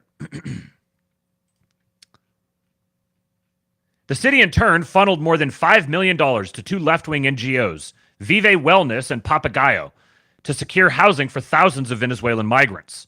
These organizations are run by Yoli Casas and Maria Elena Suarez, two Venezuelan immigrants who do not appear to have previous experience in this large-scale migrant resettlement. Much of this funding was directly tied to ARPA through the Migrant Support Grant Program. Okay, now I'm going to read every single thing on this table, this list of expenses. Yoli Casas, she, her, and Maria Elena Suarez Vegas, she, her. Yoli Casas, who runs Vive Wellness, said that the flow of government funds was so abundant she was writing thousands of checks to pay for migrants. She claimed to have written $350,000 in checks in a single week, all heavily subsidized by taxpayers. It's a beautiful letter when it says you have been approved. It sounds like that's probably going to be pretty quiet. So I'm going to pull it up here. Make sure the volume's up. For, let's say, apartment complex for this one bedroom. And so they would come and they would sign the lease. But we would actually have a letter from our nonprofit saying we will actually help with the deposit in the first month or 1.5 months, depending on how much it was. And that was funneled through the state. And so that's how we did it. And so we were all trying to figure out, and then you just write checks after checks after checks because everything's reimbursable. And I have never written so many checks in a week. One time I think it was like $350,000 in 1 week because we've housed so many people. So we had like 16 navigators, and many of the citizens, including Andrea, would go, okay, how we can help? And they'd be like, we found a house. I said, okay, see if they qualify. We have an apartment. See if you qualify. Okay, here's the lease. So we write the check. And so I think it's beautiful. This doesn't sound like someone who is, I don't know, has lots of management experience and would be the type of person who would start and run some type of big organization. This sounds like someone who was plucked for her commitment to the cause. Just given a very easy job. Just go do this stuff. Figure it out. We'll just give you the money. Just distribute the money. Doesn't matter how it's done. Just do it. We'll cover for you. These NGOs, in turn, worked with landlords to place the migrants in housing, including a large number of contracts with CBZ Management, which operated the 3 apartment complexes in Aurora at the center of the Venezuelan takeover scandal. We spoke with a former CBZ employee who, on a condition of anonymity, explained how the scheme worked. Representatives from Papagayo arranged hundreds of contracts with CBZ to place migrants in the Aurora apartments. Soon, they were up to 80% full of Venezuelans. Tomb of Arminius says, suitable fall guys, the lot of them. Correct. We spoke with a former CBZ management employee who, on condition of anonymity, explained how the process worked. Last summer, the employee said representatives from Papagayo began working with CBZ management to place Venezuelan migrants in the company's Aurora apartment complexes.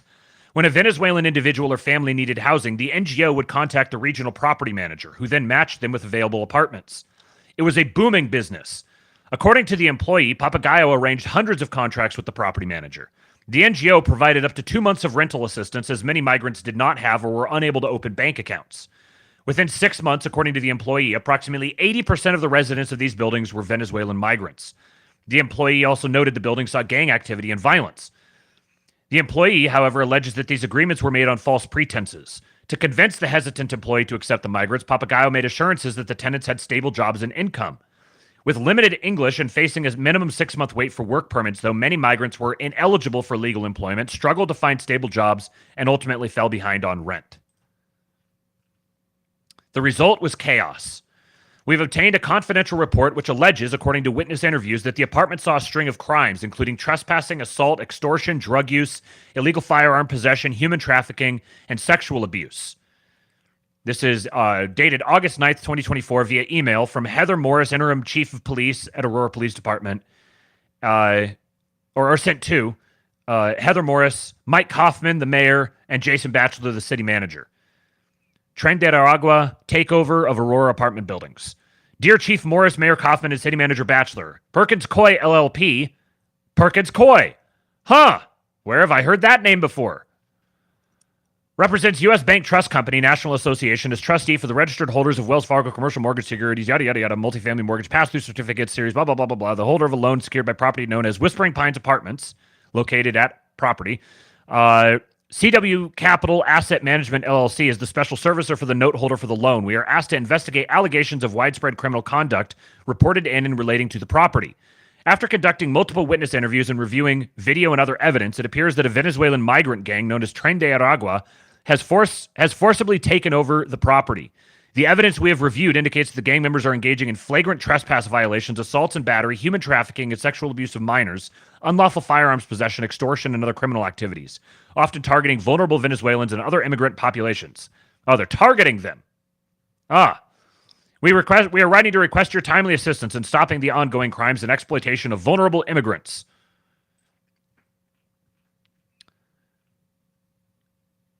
So this is how the entire scheme has functioned. Hold on, I had another tweet from him. He says, this is how the migrant NGO scam works. The Biden-Harris administration floods local governments with cash. The cities funnel the money to left-wing NGOs. Those NGOs contract with landlords, and everyone takes a cut.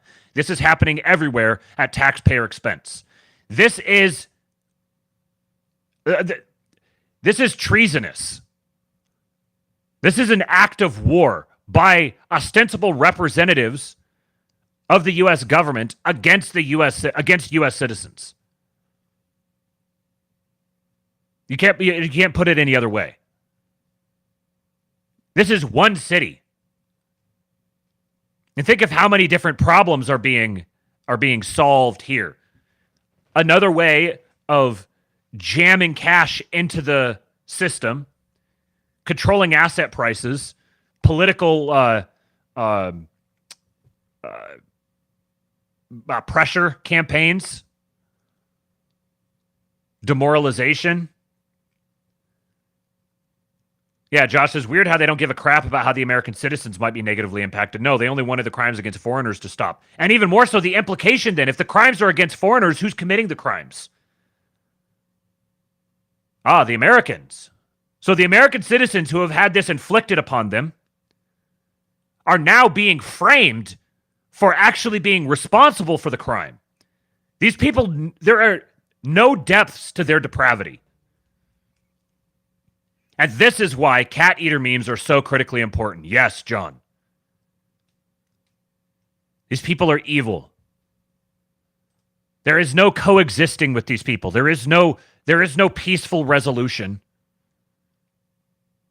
These people must be prosecuted and imprisoned, and that's the merciful option. I want the merciful option because of the ultimate consequences of the unmerciful option. The righteous judgment raining down hellfire. I don't want it to get to that point. It will get to that point if it's not stopped. That will be out of our control completely. And the white pill is, this is front and center of all of the messaging for the Trump campaign and all of its proxies and all of its most prominent supporters. And they all very clearly mean it. They're very clearly personally invested in this issue and personally affected by it. Every single interview of Trump or Vance or Elon or Sachs or any of these guys Always comes back to the illegal immigration problem. All right, so here is the essay, the aforementioned essay. You like my my little banner art here? Here's why the Trump-Elon coalition and its war for free speech is good for you. First of all, Trump and Elon don't make the coalition. They make the coalition possible. Through a unique combination of willpower, savvy, appetite for risk, innate integrity, and divine providence, they each, in their own way, have made themselves untouchable by their enemies. This is true until it's not, and the longer it's true, the more true it is. All men are governed ultimately by secret societies. Networks of men with aligned interests and values form coalitions with other networks of men with their own aligned interests and values, make plans in secret, and execute them together.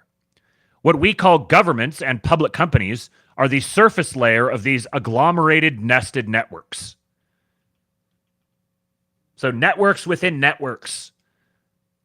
Networks comprising networks made up of networks. Imagine the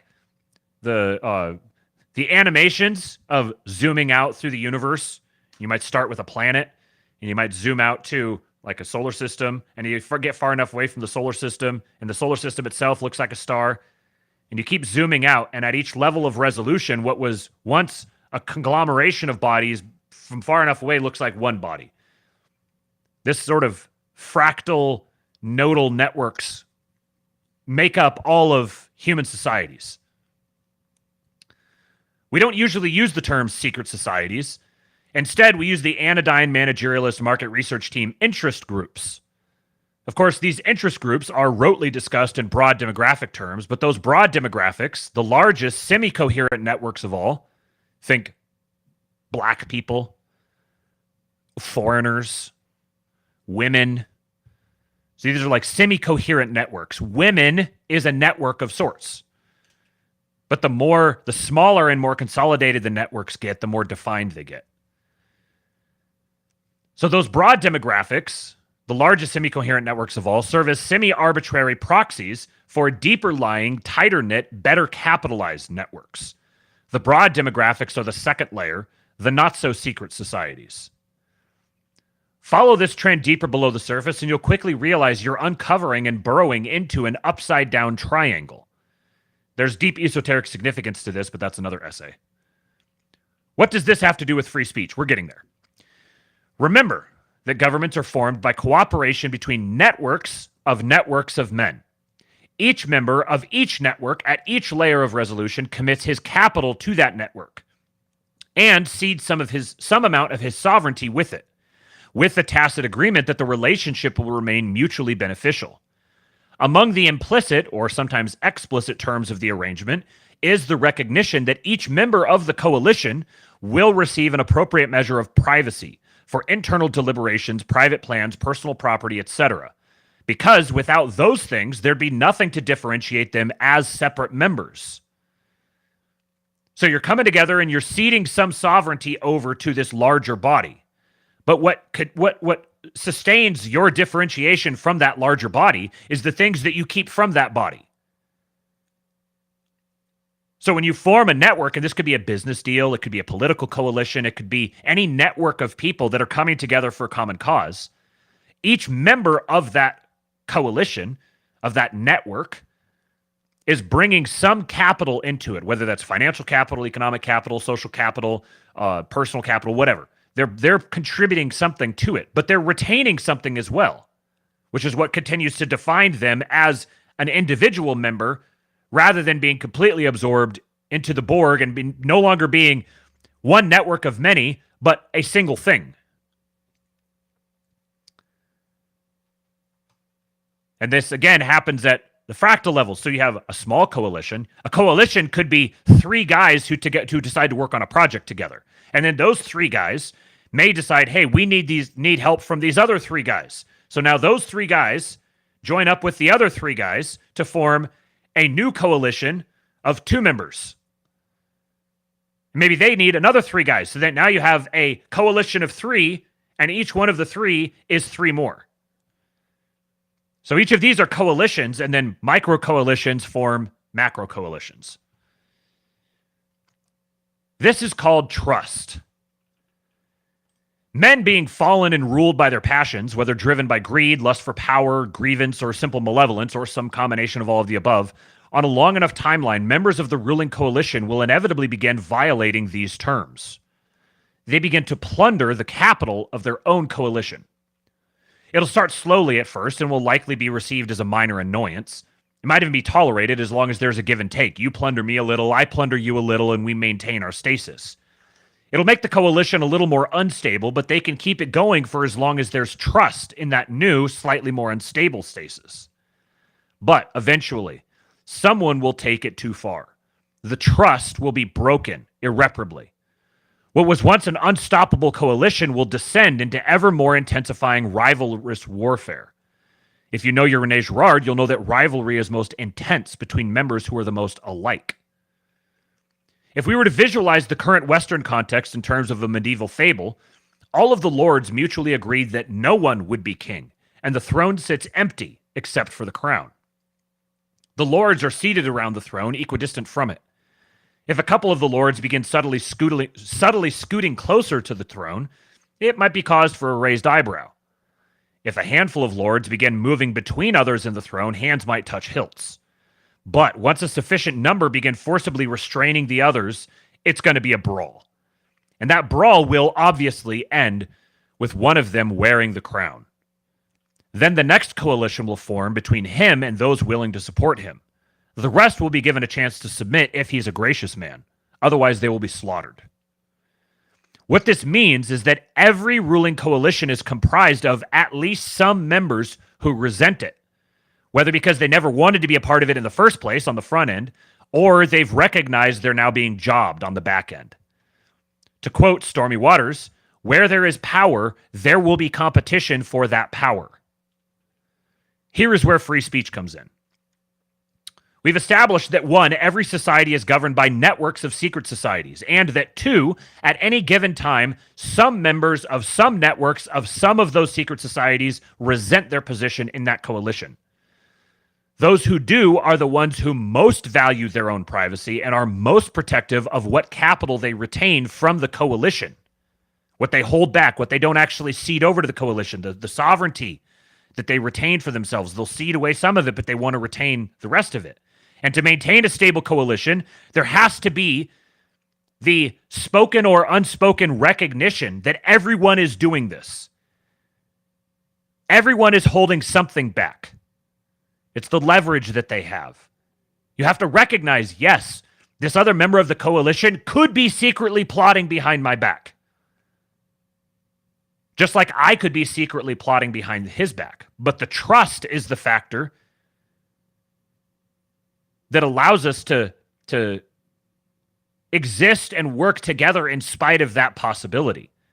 And it's incumbent upon each member of the coalition to do things necessary to sustain that trust. But eventually, some members of the coalition decide to start breaking the rules and actually scheming behind the scenes against the others, which would be like step 1, taking advantage of that trust. And then the next stage is they start interfering in the private lives of the others, reaching in, listening, prodding, poking. Step 3 is they start taking from their private life, start using it against them. And once that gets well enough established, all it takes is one step too far and the whole thing is nuked. And it's just a matter of time before it completely devolves and a new coalition forms emergently on the back end of it. A ruling coalition gone rogue against its own members will target their privacy and attempt to seize their capital, irrespective of previous implicit or explicit agreements. The phenomenon of attacks on free speech, when we hear about this, we talk about this, all the rhetoric, all the political conversation about it, that's a surface level euphemism for incursions by the ruling coalition into the privacy of targeted coalition members. It's a signal that the ruling coalition is beginning to plunder its own capital. Think about it. There would be no outcry, no debate if they were simply waging war against their enemies. That would be business as usual. No, they are waging war against their friends, the most rivalrous warfare of all.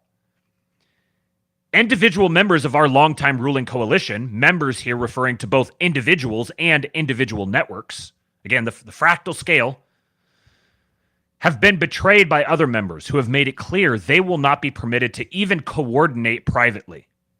The trust is gone. All must be revealed. The conflict has gone existential. This doesn't end in détente. It ends in regime change. A new ruling coalition must form. A new trust must be established. A new stasis must be achieved. In order for that trust and stasis to exist, all parties to the coalition must reestablish the consensus expectation of privacy for each of the member coalitions. So what does this mean for you? Secret societies are cool. Secret societies are inevitable. All men are governed ultimately by secret societies. If you don't have one, find one. If you can't find one, make one. We can and must use the war for free speech in meme magic terms to make secret societies great again. And lastly, in the name of all that is good and holy, be wise. Your incoming new ruling coalition is more than happy to accommodate secret societies because they themselves are seeking to protect and reestablish their own. But they will only tolerate those that don't pose a direct threat to them. Either for obvious reasons or for a perhaps less obvious reason, secret societies that misbehave place all secret societies, interest groups, under a microscope. It's bad for marketing. Don't get off on the wrong foot with your new ruling coalition.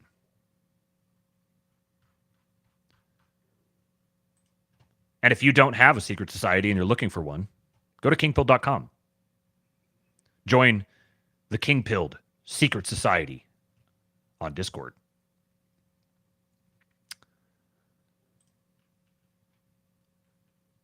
China sets new world record with 8,100 drone light show in Shenzhen. The drones created intricate patterns, symbols, and animations all perfectly synchronized for a breathtaking display. This is from Tech Explorers on Facebook. Check this out.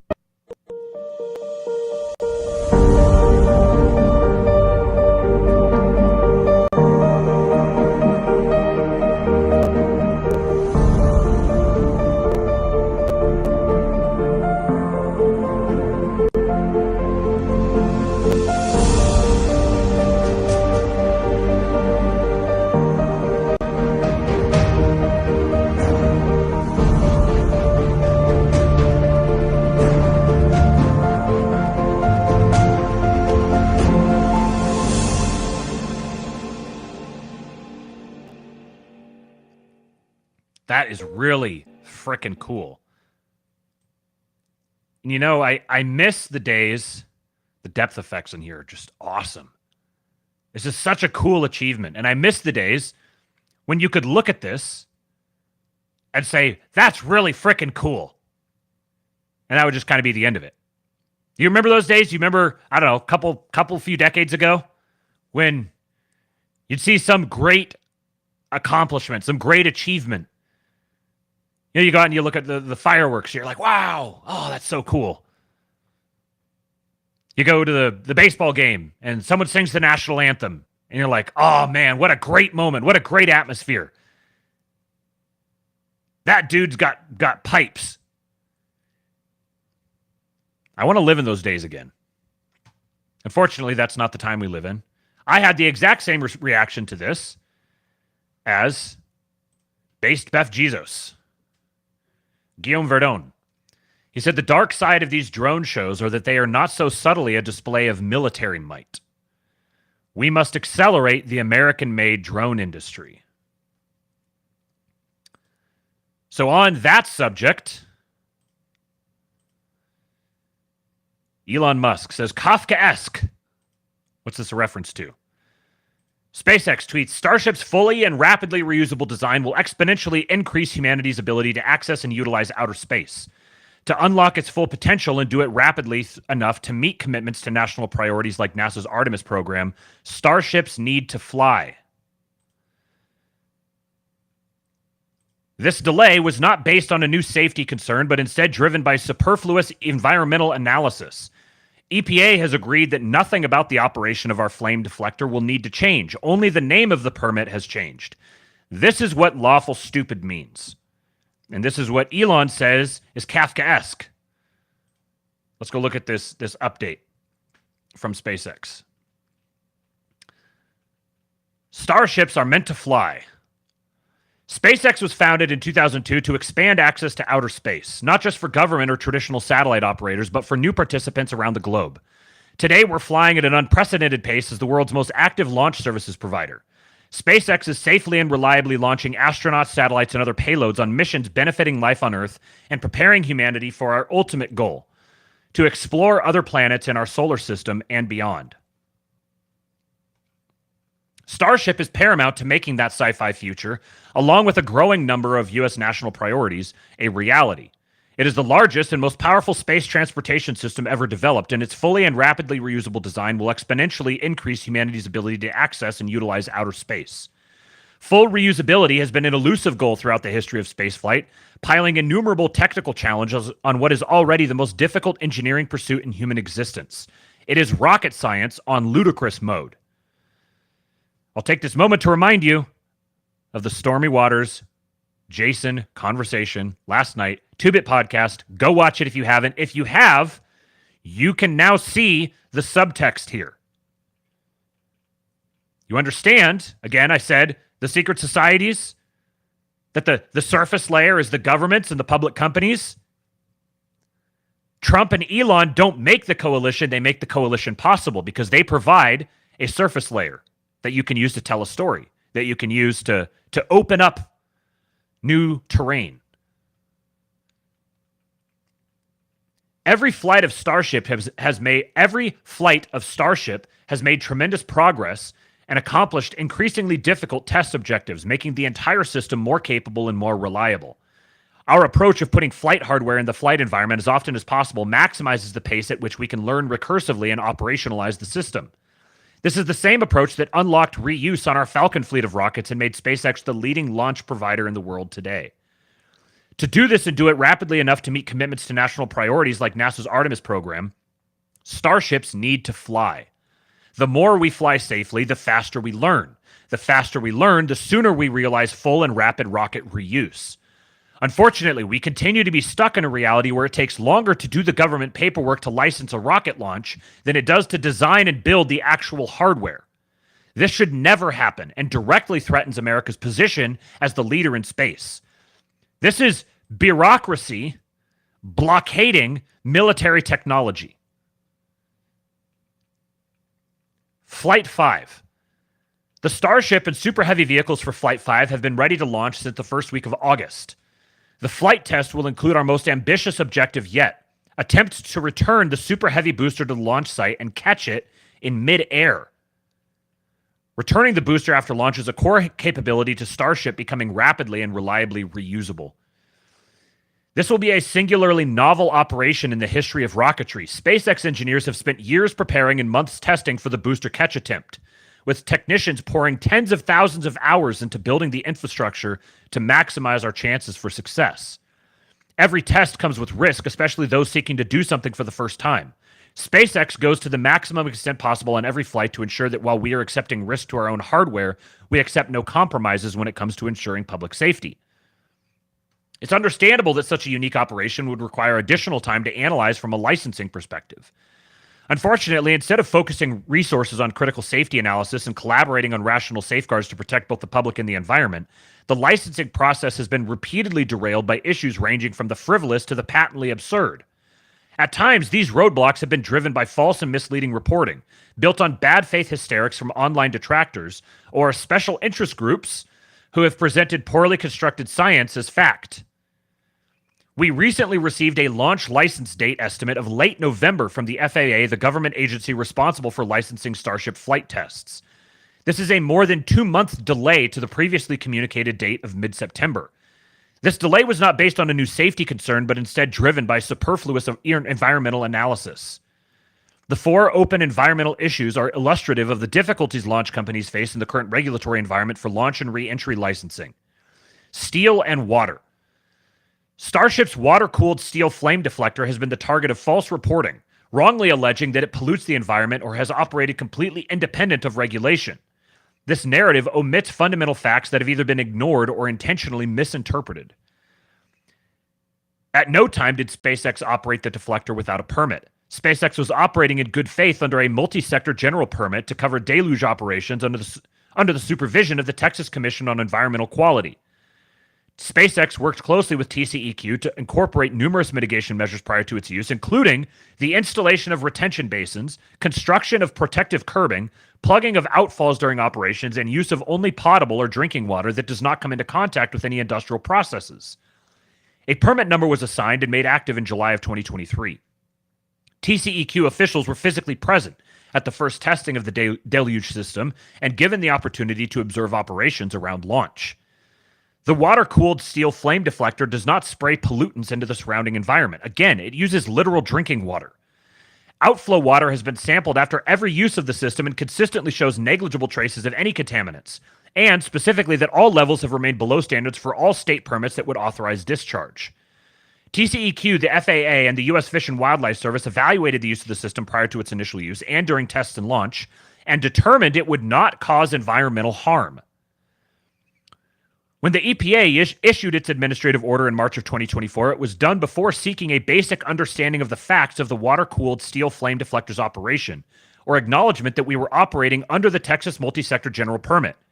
After meeting with the EPA, during which the EPA stated their intent was not to stop testing preparation or launch operations, it was decided that SpaceX should apply for an individual discharge permit.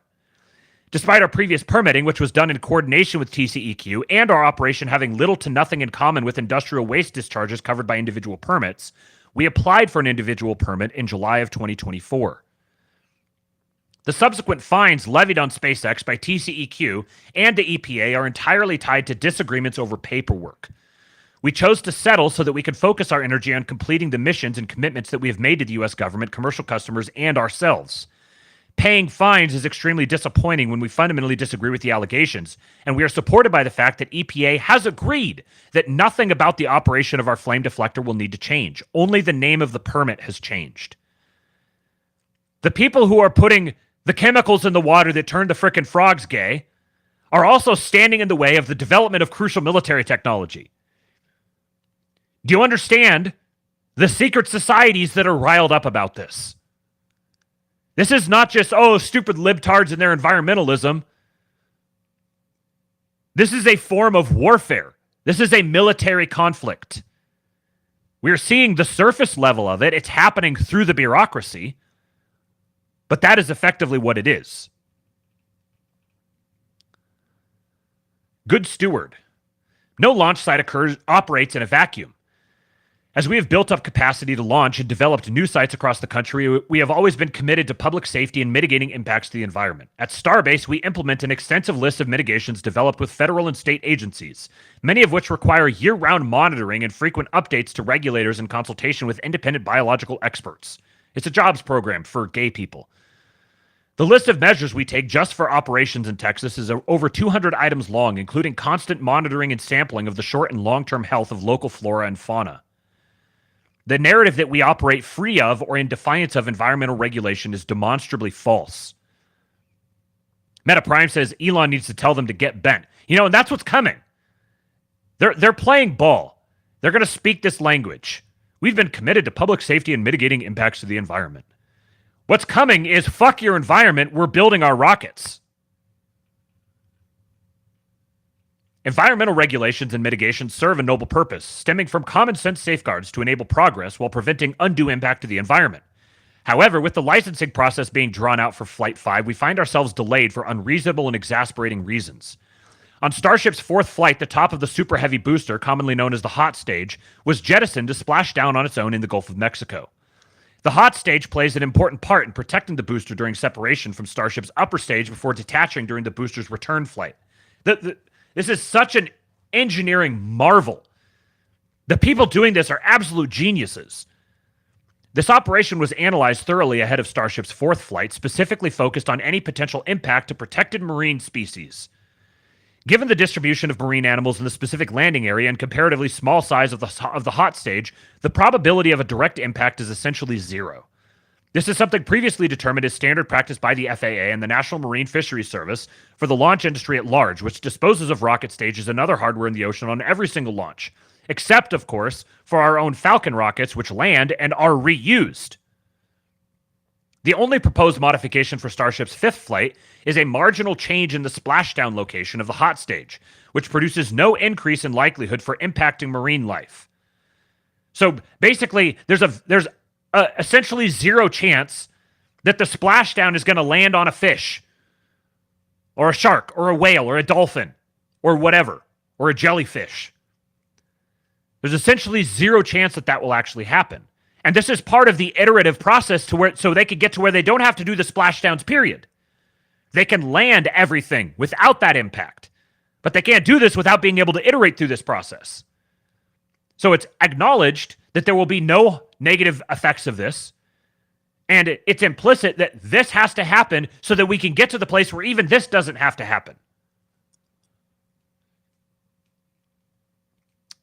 Despite this, the FAA leadership approved a 60-day consultation with the National Marine Fisheries Service. Furthermore, the mechanics of these types of consultations outlined that any new questions raised during that time can reset the 60-day counter over and over again. This single issue, which was already exhaustively analyzed, could indefinitely delay launch without addressing any plausible impact to the environment. This is how these faggots go to war with Elon. Another unique aspect to Starship's fifth flight and a future return and catch of the Super Heavy booster will be the audible sonic booms in the area around the return location. As we've previously noted, the general impact to those in the surrounding area of a sonic boom is the brief thunder-like noise. The FAA in consultation, oh no, it'll be like a thunderstorm in the area that has lots and lots of thunderstorms. The FAA, in consultation with the U.S. Fish and Wildlife Service, evaluated sonic booms from the landing of the Super Heavy and found no significant impacts to the environment. Although animals exposed to the sonic booms may be briefly startled, numerous prior studies have shown sonic booms of varying intensity have no detrimental effect on wildlife.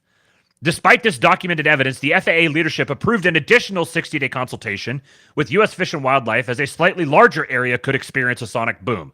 Oh, the sonic boom doesn't have any effect in this area, but it actually might be a little larger area, so we got to check that area and see if it'll have an effect on them as well. You know, the deer here might not be affected, but those over there might be. Going to be testing like the flavor of venison due to increased adrenaline rush or something. Lastly, the area around Starbase is well known as being host to various protected birds. SpaceX already has extensive mitigations in place and has been conducting biological monitoring for birds near Starbase for nearly 10 years. The protocol for the monitoring was developed with U.S. Fish and Wildlife Service and is conducted by professional, qualified, independent biologists. To date, the monitoring has not shown any population-level impacts to monitored bird populations, despite unsubstantiated claims to the contrary that the authors themselves later amended. Even though Starship's fifth flight will take place outside of nesting season, SpaceX is still implementing additional mitigations and monitoring to minimize impacts to wildlife, including infrared drone surveillance pre- and post-launch to track nesting presence. I mean, I'll bet you the infrared surveillance is probably worse than the rocket. We're also working with U.S. Fish and Wildlife Services experts to assess deploying special protection measures prior to launches during bird nesting seasons. A turtle. SpaceX is committed to minimizing impact and enhancing the surrounding environment where possible. One of our proudest partnerships in South Texas is with Sea Turtle Inc., a local nonprofit dedicated to sea turtle conservation. SpaceX assists with finding and transporting injured sea turtles to their facilities for treatment. SpaceX has also officially adopted Boca Chica Beach throughout the Texas General Land's Office Adopt a Beach program, with the responsibility of picking up litter and promoting a litter-free environment. SpaceX sponsors and participates in quarterly beach cleanups as well as quarterly State Highway 4 cleanups. This is based. I love seeing companies that want to take this on and do it themselves. SpaceX sponsors and participate. SpaceX has removed hundreds of pounds of trash from the beach and State Highway 4 over the last several years. SpaceX also fosters environmental education at the local level by hosting school tours as well as an annual environmental education day with Texas Parks and Wildlife, U.S. Fish and Wildlife Service, National Park Service, and Sea Turtle Inc. They are prostrating themselves, bending over backward, to fly. Despite a small but vocal minority of detractors trying to game the regulatory system to obstruct and delay the development of Starship, SpaceX remains committed to the mission at hand. Our thousands of employees work tirelessly because they believe that unlimited opportunities and tangible benefits for life on Earth are within reach if humanity can fundamentally advance its ability to access space. This is why we're committed to continually pushing the boundaries of spaceflight with a relentless focus on safety and reliability. Because life will be multiplanetary and will be made possible by the far-sighted strides we take today. So they had to have someone sit down and write this whole thing in response to this whole thing. Elon says, we will never get humanity to Mars if this continues. Interestingly, I don't remember if I said this on the show, but I've talked about it in the King Pill Discord, that take humanity to Mars is kind of an interesting phrase. You could almost think of it as euphemistically. What does Mars mean? Well, Mars is the god of war. So we're going to Mars means we're going to war. You could think of it in those terms. Perhaps. Is that something that Elon, like, why Mars? Why not Venus? Why not the moon? Like, why are we specifically talking about Mars, getting to Mars? I'm sure there's lots of science reasons and yada, yada, yada, but that there's a very interesting connection there. And again, if you've listened to the conversation with Stormy and Jason, you know what he's talking about.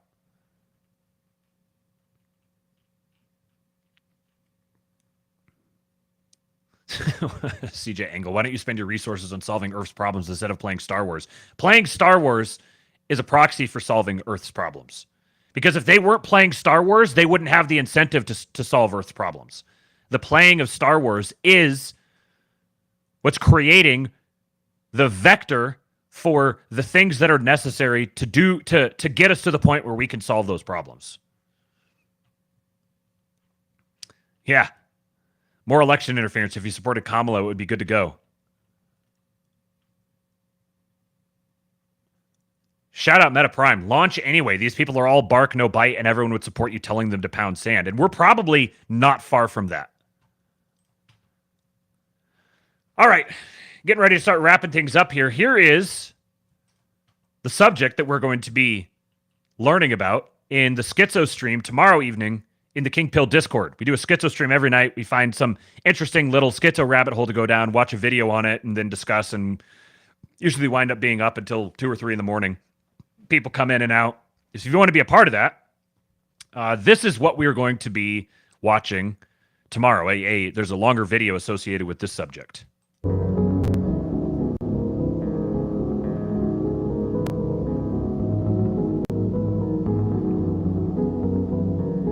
Sorry, this is kind of fast. So 1848, first photo of the special tree is taken. 1848, construction begins. 1888, construction is completed. And then I think one of them got skipped in here. 1860 to 1865, construction was halted due to the Civil War. Prisoners of war were seen being led into the unfinished tower.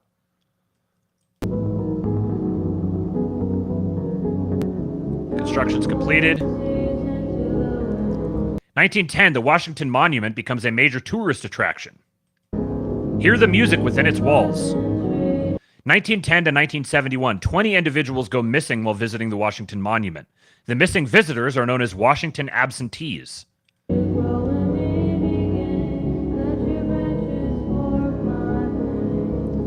1972, a classified film titled Washington Standard Operation is leaked by news agencies.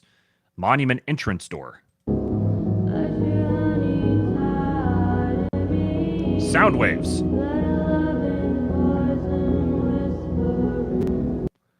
Some graffiti. The infection is nigh. The music of Washington will end. Washington Monument closed after lightning strike.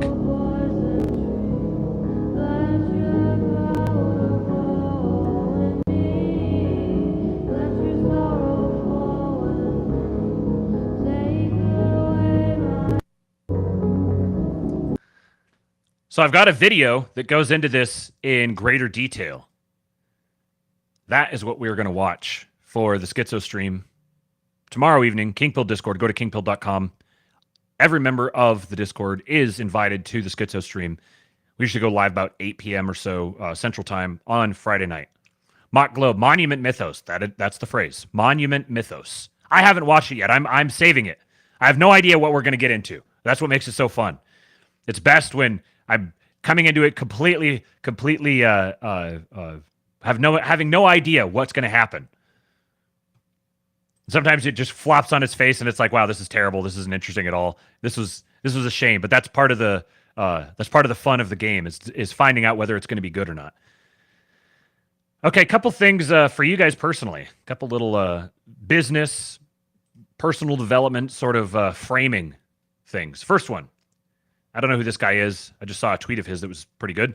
Host of the Happy Accidents podcast, author of the Happy Accidents newsletter and the Accidental Solopreneur book, Dennis Geelan. He says the best way to increase your luck surface area, do some things you wouldn't normally do, things that are a little or a lot outside your comfort zone, and then be ready to recognize and capitalize on the unexpected opportunities that come your way, because they will. It's very interesting. I've gotten a number of these things here over the last week that have come across my timeline, and I haven't particularly paid attention to them or highlighted them or done anything with them until this tweet. But I keep getting content from people talking about luck and the opportunities that are around you that you may not notice because you're not looking for them. This is part of the no fucking blackpilling message is when you're blackpilling, you're predisposing your mind to not see opportunities. It's impossible to have a bright future if you don't believe the bright future is possible. The people who want to demoralize you and blackpill you are doing it because they're at war with your belief. They are trying to extinguish your capacity to believe. No fucking blackpilling. It's a very interesting synchronicity. It's got me thinking now. I'm like, okay. Someone's trying to communicate something to me. I better listen. Something's coming down the pike and I need to be ready for it. All right, last one here. This sort of content is kind of slop. I got to admit, it's kind of slop, but it's my slop. I enjoy this slop. Shout out to these guys, these Zoomers, these TikTok Zoomers who go around and find wealthy dudes. I'm sure it's probably staged to some extent, but they just like flag a guy down on the street and start asking him questions. Listen to this guy. Valuable business from someone whose businesses generate $500 million annually. Have you ever been broke before? What? Have you ever been broke before? I don't know. Let's define broke. Where you struggled financially. Yes. What do you do for a living out here in Dallas, Texas? Define broke. You struggled financially. Let's. I think that there's. Oh, whoops! The thing closed off. You struggled financially. That's a pretty broad definition of broke, but all right, we'll roll with it. Financially. Yes. What do you do for a living out here in Dallas, Texas? I run banks. You run banks. What was the most amount of money that you ever made in a single year? Oh gosh, my businesses today make roughly $500 million a year. $500 million. How did you scale to a 9-figure business? Mostly through acquisition. What do you implement to scale them, though? The game in banking is to buy them and strip out costs. So were you always in banking? 44 years, yeah. How important was that focus and not diversifying, trying to jump from industry to industry? It's pretty simple. The worst thing you can have is Plan B. Plan B is the largest enemy to Plan A. I like that. The worst thing you can have is Plan B. Plan B is the largest enemy to Plan A. Focus. Focus and willpower. You look at businesses as a whole, what's the most common mistake you see business owners make? They don't understand cash flow. A lot of businesses will grow fast and thinking they're successful, and they outstrip their capital. And when you outstrip your capital, it's hard to recover. What's the best way to go about funding and starting businesses in today's world? Equity. And what do you break that Find down? investors. There's a risk there as well, because then you're having to manage other people's wants for your company now. Would you agree with that? My belief is don't let any investor be too big, or otherwise you're working for them. Thank you so much, sir. I really appreciate you. Have a great day. Actually, I got to get one more. Okay. Negotiation. It's a big component of businesses and closing deals, and your businesses have done multiple 9 figures. You're at the table with some heavy hitters. What's your best sales and negotiating advice? Walk away. The best deals I've done in my life, I've walked away, and they've come back. Shout out to this guy. Who do you think he's voting for? Away. Where do you think his sympathies align? Don't have to think too hard about that one. Meta Prime says, yeah, if people are going into startups with a backup, they won't make it work if it's hard. Yep. Shout out to guys like this. You know, whether this was planned to look like just sort of a random encounter, or if he actually it was a random encounter and he gave him the time of day to listen to him. Shout out to him. Good on these guys. We need these old guys dispensing their wisdom, and we need these young guys there with their buckets. Please, sir, may I have another? Because you could see whether he's doing this with him for the sake of just like a whole thing is staged, or if he's just giving him the time of day because he just walked up to him. Either way, he recognizes the hustle and he respects it. And he's got wisdom to dispense, and he has a natural inclination to dispense that to young men who come looking for it. It's really good for you to just plug yourself into these little subcultures. Look past the slop nature of it, because the slop is really why it gets out. It's why it's successful, why these guys can keep doing it. But you can rewire your brain by listening to these sorts of guys. Tyler says, no plan B, and also walk away. Sounds contradictory in a way, but they both seem right. That's a really interesting thought. So if you walk away, so I guess what it is your plan A is walk away. Your plan A going in is I'm leaving, which is like the Chad move. You come to me, I don't come to you. Remember Kamala walking across the stage to Trump? You come to me. You are weak. I am strong. You need me. You need me more than I need you. Oh, good point, Josh Hamm. It's the same thing for marriage. If you think you can get out of it, then you won't fully commit. Nailed it. That's a banger. All right, guys.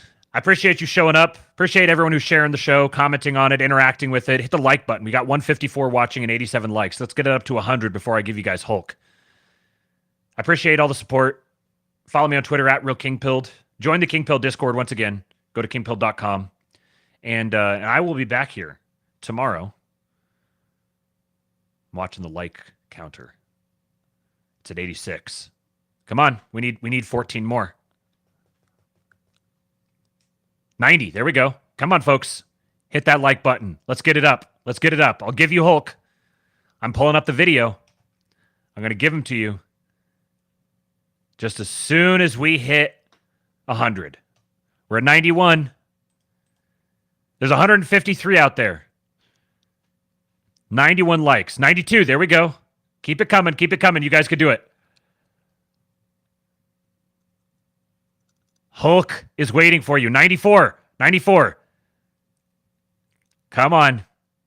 You got to pull the phone out. You got to open it up. You got to go to the window. It always, every time I open up YouTube when something's streaming, it always pauses for a second. It's really annoying. I'm forcing you to do something really annoying. 97. 97. We need 3 more. I will pull this podcast over. 99. Come on. One more. One more. Hulk is awaiting. He's anxious. He's dancing around. 100. There we go. They're my hero. And they tried to kill the next president of the United States. Enough was enough. And I said, let Trumpomania run wild, brother. Let Trumpomania rule again. Let Trumpomania make America